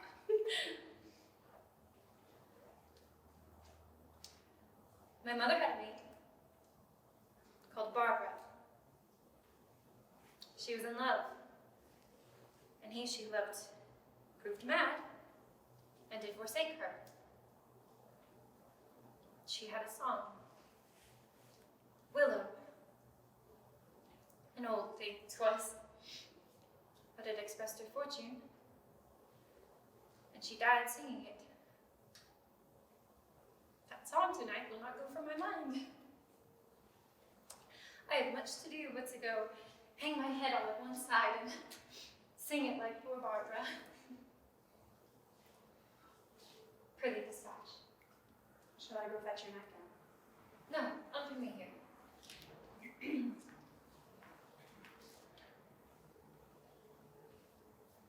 This Lodovico's a proper man. A very handsome man. He speaks well. I know a lady in Venice would have walked barefoot to Palestine for a touch of his leather.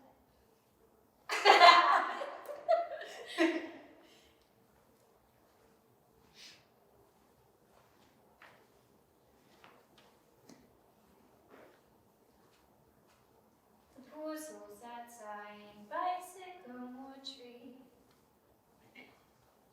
sang all the green willow, her hand on her bosom, her head on her knee. Sing willow, willow, willow. The fresh streams ran by her and murmured her moans. Sing willow, willow, willow. Her salt tears fell from her and softened the stones.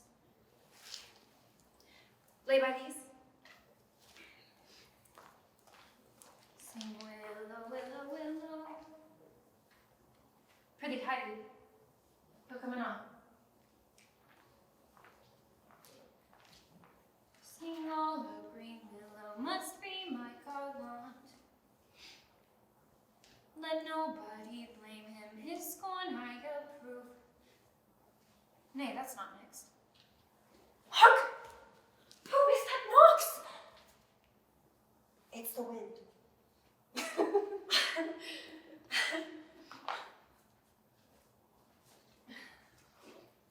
Told my lover he never loved me. What said he then? Sing willow, willow, willow. If I court more women, you'll couch with more men. So, get thee gone, good night. My eyes do itch. Did that go weeping? 'Tis neither mere nor light. I've heard it said so.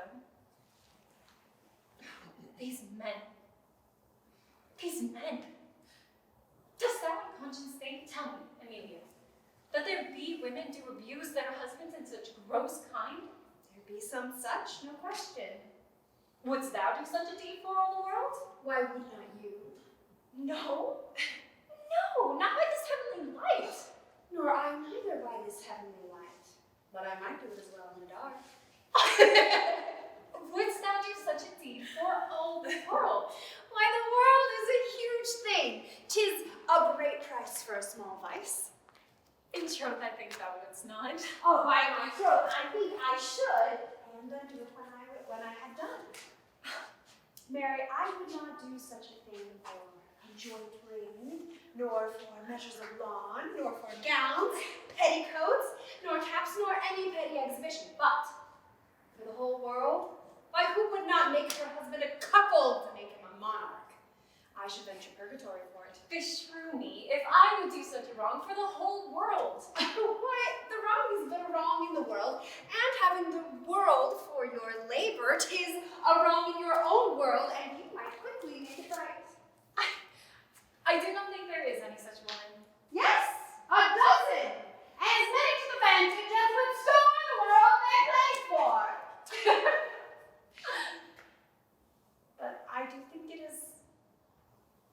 their husbands' faults if wives do fall. Say that they slack their duties and pour out treasures into foreign laps, or else break out into peevish jealousies, throwing restraint upon us. Or say that they strike us, or scant our former having in despite. Why, we have galls, and though we have some grace, yet have we some revenge. Let husbands know their wives have sense like them. They see and smell and have their palate both for sweet and sour as husbands have. What do you think that they do when they change us for others? Is it sport? I think it is. Doth affection breed it? I think it does. Is frailty thus theirs? It is so too. And have we not affections, desires for sport, and frailty as men have?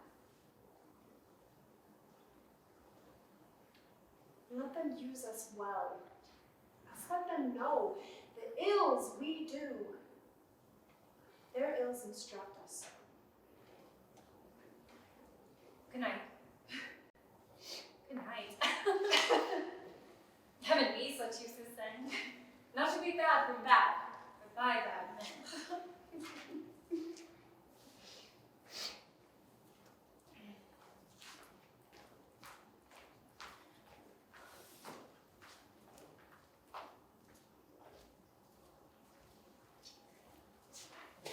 Stand behind the smoke. Straight will he come. Quick, quick, fear nothing. I'll be at thy help. Be near again. I may miscarry. Be brave, man. Take thy stand. Forth my sword. He dies. Die, villain! That bastard been my enemy indeed. But thy code is stronger than thou knowest, and I'll make proof of thine. The voice of Cassio, Iago keeps his word. It is he, oh brave Iago, honest and just, that such a sense of thy friends wrong and teachest me. Oh, strumpet, your sweet lies dead, and your unblessed fate lies our hand. Harlot, I come forth from my heart, for those charms, those eyes are blotted. Your bed lust stained, shall with lust blood be spotted. Is there no much? Help! Murder! Nobody come? Oh, that I shall bleed to death! Oh, wretched villain! 2 or 3 groan. 'Tis a heavy night. Hark, who comes here? He is short with light and weapons. Who's there? Who's this that cries murder? I do not know. Did you not hear a cry? Here, help me! What's the matter? This is Othello's ancient, as I take it. He's very valiant fellow. Iago? I'm spoiled, undone by villains. What the hell? What villains have done this? One of them was hereabout wounded. This villain. Help me! Here! That's one of them!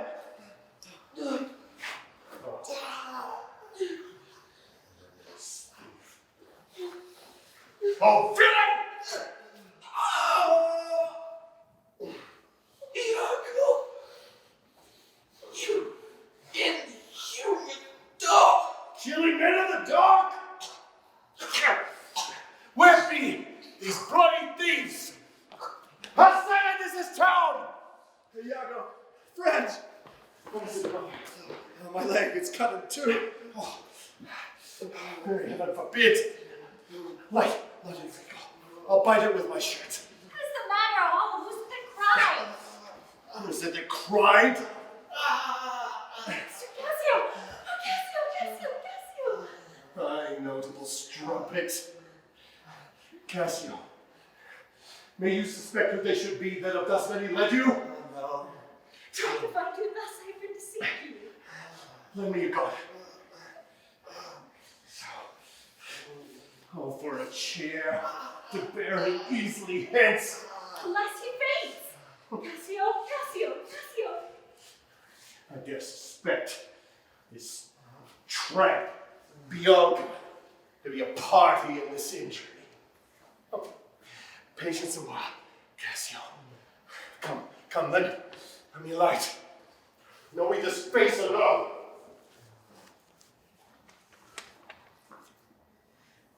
Nice. It is my friend and my dear countryman, Roderigo. No! Yes. Sure.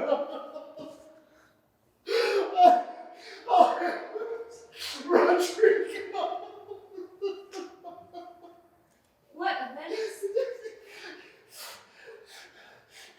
Even he, lass. Did you know him? Know him. I notable strumpet. How do you, Cassio? Oh, a chair! A chair! Roderigo? He! 'Tis he! I'll fetch a general surgeon. Oh, for a chair! For you, mistress. Save your labor. He that lies slain here, Cassio, was my friend. What malice was between you? None in the world, nor did I know the man. What? Look you pale? Look you pale, mistress? Nay, if you stare, we shall hear more anon. Do you see the ghastness of her eye? Behold her well! I pray you look upon her. Do you see? Nay, guiltiness speaks. The tongues were out of use. Take him thence. What's the matter? What's the matter, husband? Cassio, you've been set on the dark. By Roderigo, Phil's on escape. He's almost slain. Roderigo's dead. Last good gentleman. Last good Cassio. This is a brutal whoring. For the Emilia. Go know of Cassio where he supped tonight. What? You shake at that? He supped at my house, but I therefore shake not. I'll tell you so. Fire! Fire, buddy! Stop it! Stop it! But if life is honest, it's you that thus abuse me. Is I? Fall! Fire from me! Let's see good Cassio dressed. Come, mistress, you must tell the little tale. Emilia, run you to the citadel. Let my lord and lady know what has happened. Will you go on? I pray.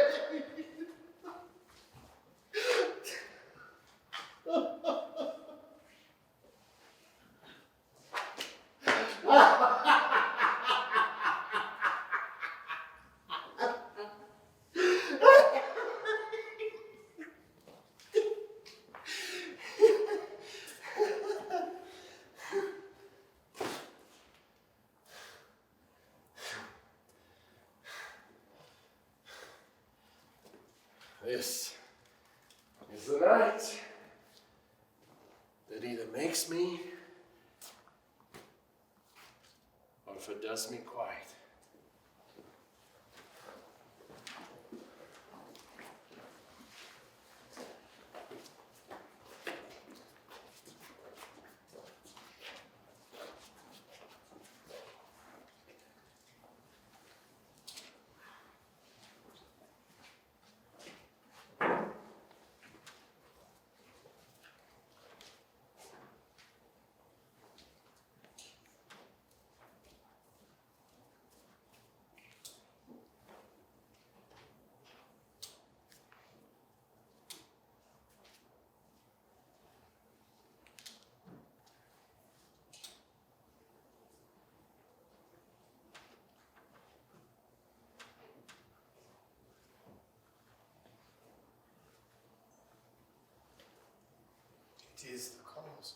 It is the cause, my soul. Let me not name it for you, you chaste dogs. It is the cause. Yet, I'll not draw her blood. Will scar that white as skin of Easton snow and smooth as monumental alabaster. Yet, she must die. Else she betrayed more men. Not tonight. Not tonight.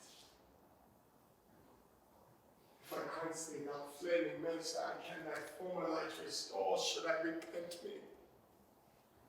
But if I put out the light, that cunning pattern of excelling nature, I know not where is that Promethean heat that can thy light relume.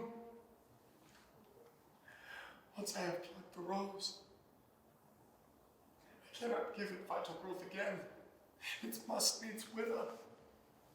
I must smell it on the tree. Oh, upon my breath, thou dost almost persuade justice to break her sword. One more. One more.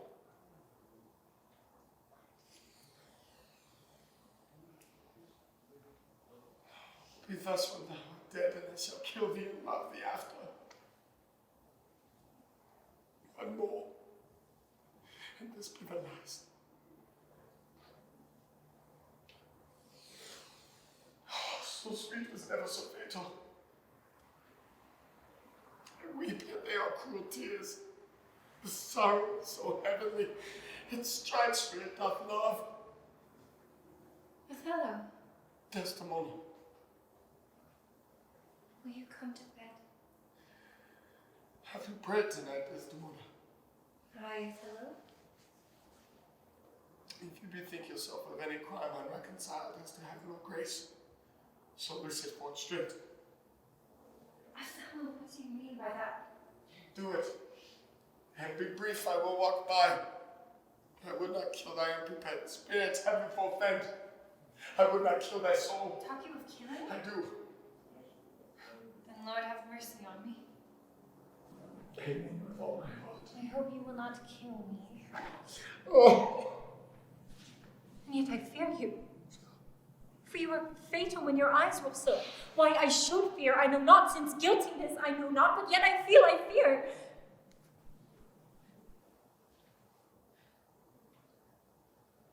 My sins. They are loves I bear to you. Heaven that thou diest. And that's the natural that kills for loving. Alas, why not you so your nether lip? Some bloody passion shakes your very frame. These are portents, but yet I hope they do not point on me. Peace and be still. And also, what's the matter? That handkerchief which I so loved and gavest thee, thou gavest to Cassio. No. Send for the man and ask him. Beware of perjury, O sweet woman, thou art on thy deathbed. I, but not yet to die. Yes, presently. Therefore confess thee freely of thy sins, for to deny each article and oath cannot remove, nor choke the strong conception I have grown withal. Thou art to die. Then heaven have mercy on me. I say amen. And have you mercy too. I never did offend you in my life. Never loved Cassio, but with such general warranty of heaven as I might love, I never gave him token. I sell the handkerchief. Oh, perjured woman, thou hast stole my heart, and madest me call what I intended to do, a murder which I thought a sacrifice. I stole the handkerchief in his hand. Found it then, I never gave it him. Send for the man, let him confess the truth. He hath confessed it, What, my lord? that he had used thee. How? Unlawfully? Aye. He will not say so. No, for his mouth is stopped. Honest Iago had taken order for it. My favorite surprise. What? Is he dead? If all of his hairs lives my great revenge had stomach for them all. He is betrayed, and I undone. Out, strumpet! With the sword for him to the face! Banish me, my lord, but kill me not! Die, strumpet! Kill me tomorrow! If you strive, In half an hour! thank God there is no cause! Well, I say one prayer. It is too late!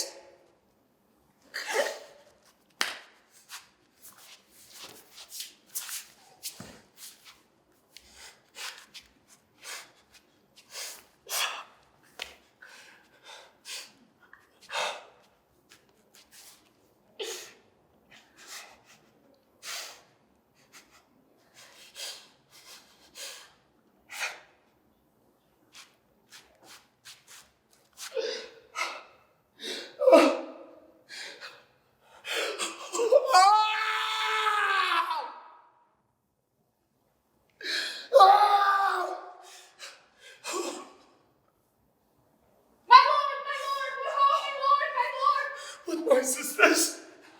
Oh, not dead. Ain't that quite dead? I've been a cruel and yet merciful. I would not have let me that pain so. What ho, my lord, my lord! Who's there? Oh, my good lord, I would speak a word with you. 'Tis Emilia. By and by. She's dead. 'Tis that she comes to speak of Cassio's death. The noise was here. Ha! No more moving. Shall she come in? Weren't good. I think she stirs again. No, still is the grave. What's best to do? If she comes in, she should speak to my wife. My wife! I have no wife. Oh, it's unpardonable. Oh, heavy hour. Methinks it should be a huge eclipse of sun and moon. And then the affrighted cloaks of yawn and alteration. I do beseech you that I may speak with you, O good my lord. Oh, Emilia! I had forgotten thee. Come in! Soft! Bye-bye. Let me the curtains draw.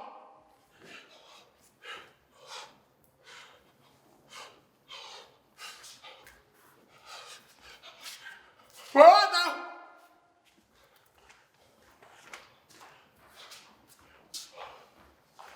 What is the matter with you now? My good lord, yonder's foul murder's done. What now?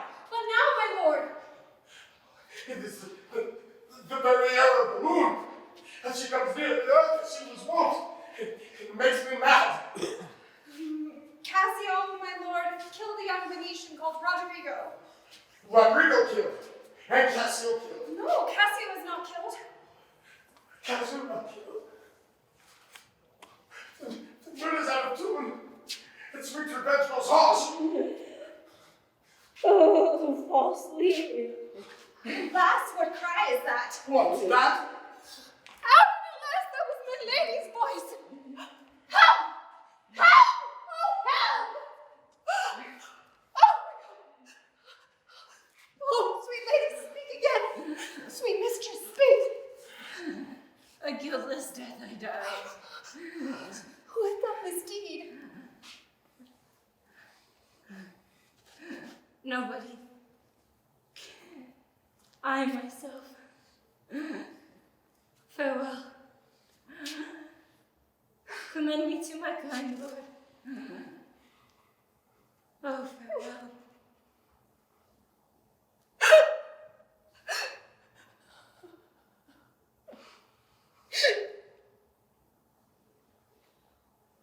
Why has she been punished? Alas, who knows? You were to say a suppleness at time. She said so. I must needs report the truth. She, like a lion, gone to burn evil. 'Twas I that killed her. The more angel she, and you that liquor devil! She had turned her folly and she was a whore. Thou dost belie her, and thou art a devil. She was false as water. Thou art rash as fire to say that she was false. She was heavenly true. Cassio did top her. Ask thy husband No. else. Oh, I damned in the depth in hell, but I did proceed upon this just course to this extremity. Thy husband knew it all. My husband? Thy husband. Say she was false to wedlock. I, with Cassio near, has been true. Oh, if ever there be such another world. What an entire pleasant Christian life I not saw before it. My husband? Yes, 'tis he that taught me his lesson. And all his man is and hates the slime and stinks the filthy deeds. My husband! What needs this iteration, woman? Has sent thy husband. Oh, mistress. Villainy hath made mocks with love. Oh. My husband say that she was false. He, woman, thy husband, does not understand the word. My friend, thy husband, honest Iago. If he say so, may his pernicious soul rot half a grain a day. He lies to the heart. Ha! She was too fond of her most filthy bargains. Ah! Do thy worst. This deed of thine is no more worthy heaven than thou wast worthy her. Peace. You were best. Thou hast half the power to do me harm, as I have to be hurt. Oh, go. Ignorant as dirt. Oh, this deed of thine. I care not for thy sword. I weakly know I lost 20 lives. Help! Help! Help! Help! Before I kill my mistress! Murder! Murder! What's the matter? How now, General? Oh, you come, Iago. You have done well that men must lay their murders on your neck. What's the matter? Disprove this villain if thou beest a man. He says thou toldst him that his wife was false. I know thou didst not. Thou art not such a villain. Speak, for my heart is full.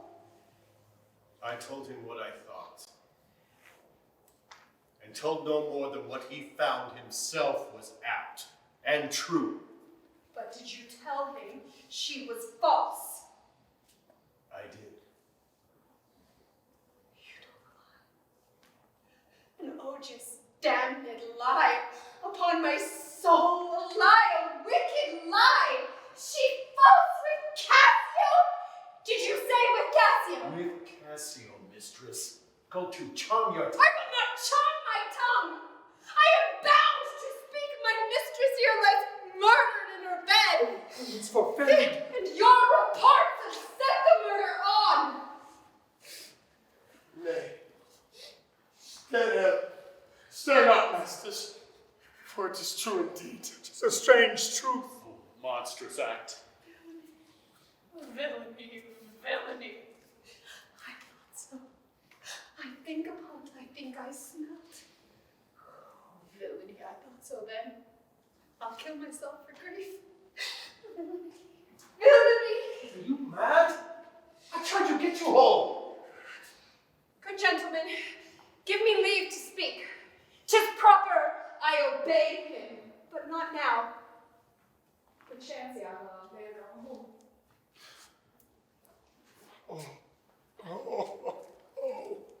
Nay, lay thee down and roar! Thou hast killed the sweetest innocent that e'er did lift up eye. Oh, she was foul. Uncle, I scarcely did know they could hit my young niece, whose breath indeed these hands have newly stopped. I know this act seems horrible and grim. Poor Desdemona. I'm glad thy father's dead. Thy match was mortal to him, and pure grief shore his old thread in twain. Did he live now, this I would make him do a desperate turn, Yea, curse his better angel from his side and fall to reprobation. 'Tis pitiful that Iago knows that she and Cassio have the act of shame committed 1,000 times. Cassio confessed it, as she did gratify his amorous works with that recognizance and pledge of love which I first gave her. I saw it in his hand. It is a handkerchief, an empty token my father gave my mother. Oh, God. Oh, heavenly God. Hold your tongue. Twill out, twill out. I peace. No! I will speak as liberal as the North. Let men and heaven and devils, let them all cry shame against me, yet I'll speak. Be wise and get you home. I will not. Fine! Just sort upon a woman. Oh, thou dull Moor, that handkerchief thou speak'st of, I found by fortune and did give my husband. For often with a solemn earnestness, more than indeed belonged to such a trifle, he begged of me to steal it. I feel like this whore. She gave it Cassio. No, alas, I found it and did give it my husband. Thou liest!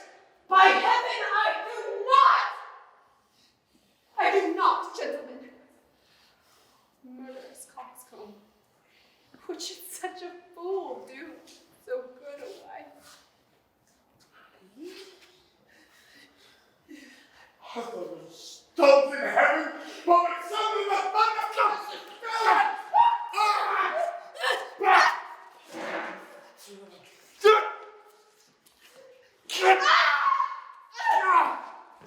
He hath killed his wife.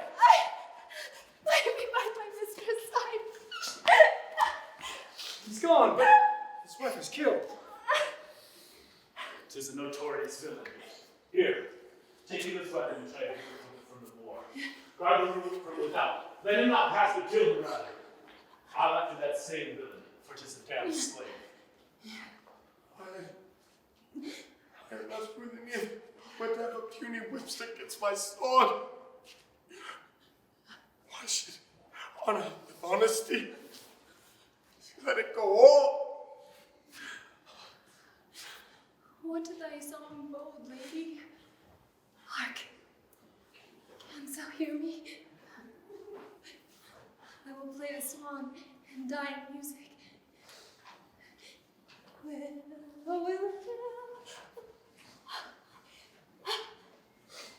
More.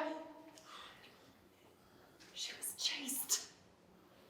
She loved thee.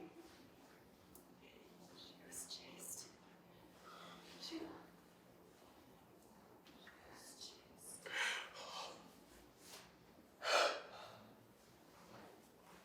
I have another weapon in this chamber. It is a sword of Spain. The iceberg's temper. Father, I come forth. If thou attempt it, thou must suffer. Thou hast no weapon, perforce must suffer. Look at upon me and speak of me, or naked as I am, I shall so be. What is the matter?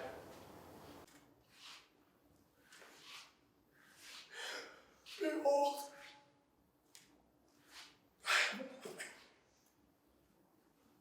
A better never did sustain itself upon a soldier's thigh. I have seen the day that with this good sword and this little arm, I have made my way through more impediments than 20 times your stump. Oh, but vain boast. Who can control his fate? It's not so now. Be not afraid. Though you see me weaponed, for it is my journey's end. It is my hilt, but then sea mark of utmost cell. Whip me, ye devils! Whip me from the possession of this heavenly sight! Blow me up and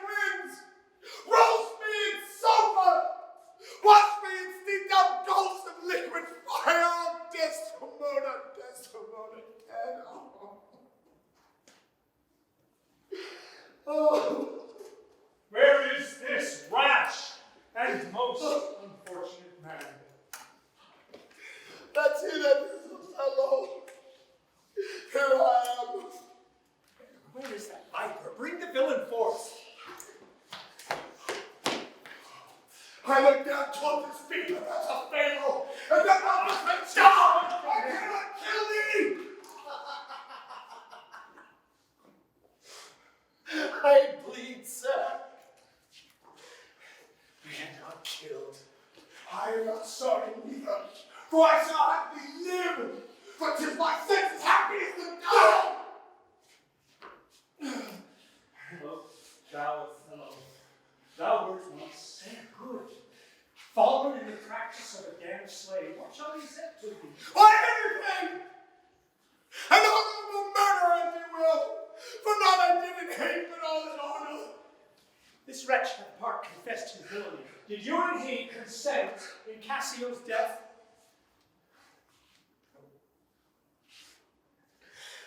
Yes. Dear General, I never gave you cause. I do believe it. Cry your mercy. I pray you. The man is dead and devil I am instead, but soul and body. Demand me nothing. What you know. From this time forth, I never will speak word. What, not to pray? Torments will back loose. Oh, thou dost best. Sir, you shall understand what hath befallen, as I think you know not. Here is a letter found on the body of the slain Roderigo, and here another. The one of them imports the death of Cassio to be undertook by Roderigo. Heathenish and most gross. Here's another discontented paper found in his pocket too. And this, it seems, he meant to send this damned villain. But if you like, Iago in the interim came in and satisfied him. Oh, pernicious creatures! How came you, Michael? And that handkerchief was my voice. I found it in my chamber. And he himself confessed that there he dropped it for a special purpose, which wrought to his desire.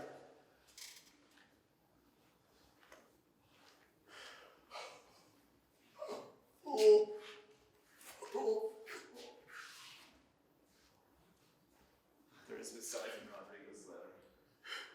How he upbraids Iago. They made him brave me upon the watch. Whereon it came that I was cast, and even but now he spake after long seeming dead. Iago heard him. Iago said him on. You must forsake this Rome and go with us. Your power and your command are taken off, and Cassio rules in Cyprus. For that slain, if there be any cunning cruelty that can torment him much and hold him long, it shall be his. You shall the closed prisoner rest, and let the nature of your fault be known to the Venetian state. Come, bring him away. Soft you. A word or two before you go. I have done the state some service, and they know this. No more of that. I pray you, in your letters, when these unlucky deeds you relate, speak of me as I am, and not lay down haunted malice. Then you must speak of one who did not love wisely but too well. Of one not easily jealous, but being wrought perplexed in the extreme. Then you must tell of one whose hand, like the base Indian, threw away a pearl richer than all of his tribe.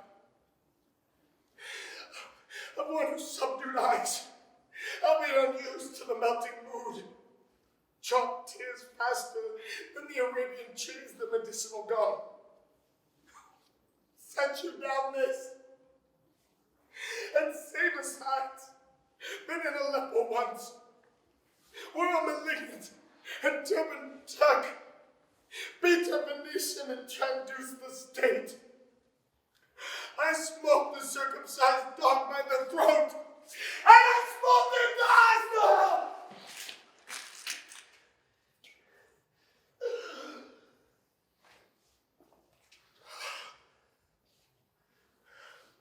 I kissed the air I killed thee. Away but this. Killing myself to die. Upon a kiss.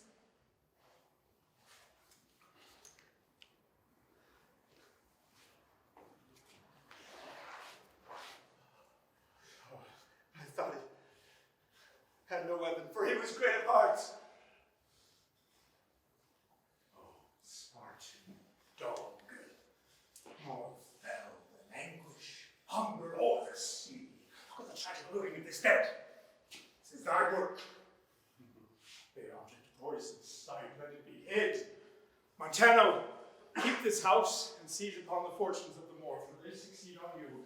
To you, Lord Governor, remains the censure of that hellish villain, the time, the place, the torture, oh, we enforce it. Myself shall straight aboard, to the state this heavy act with heavy heart relate. I am a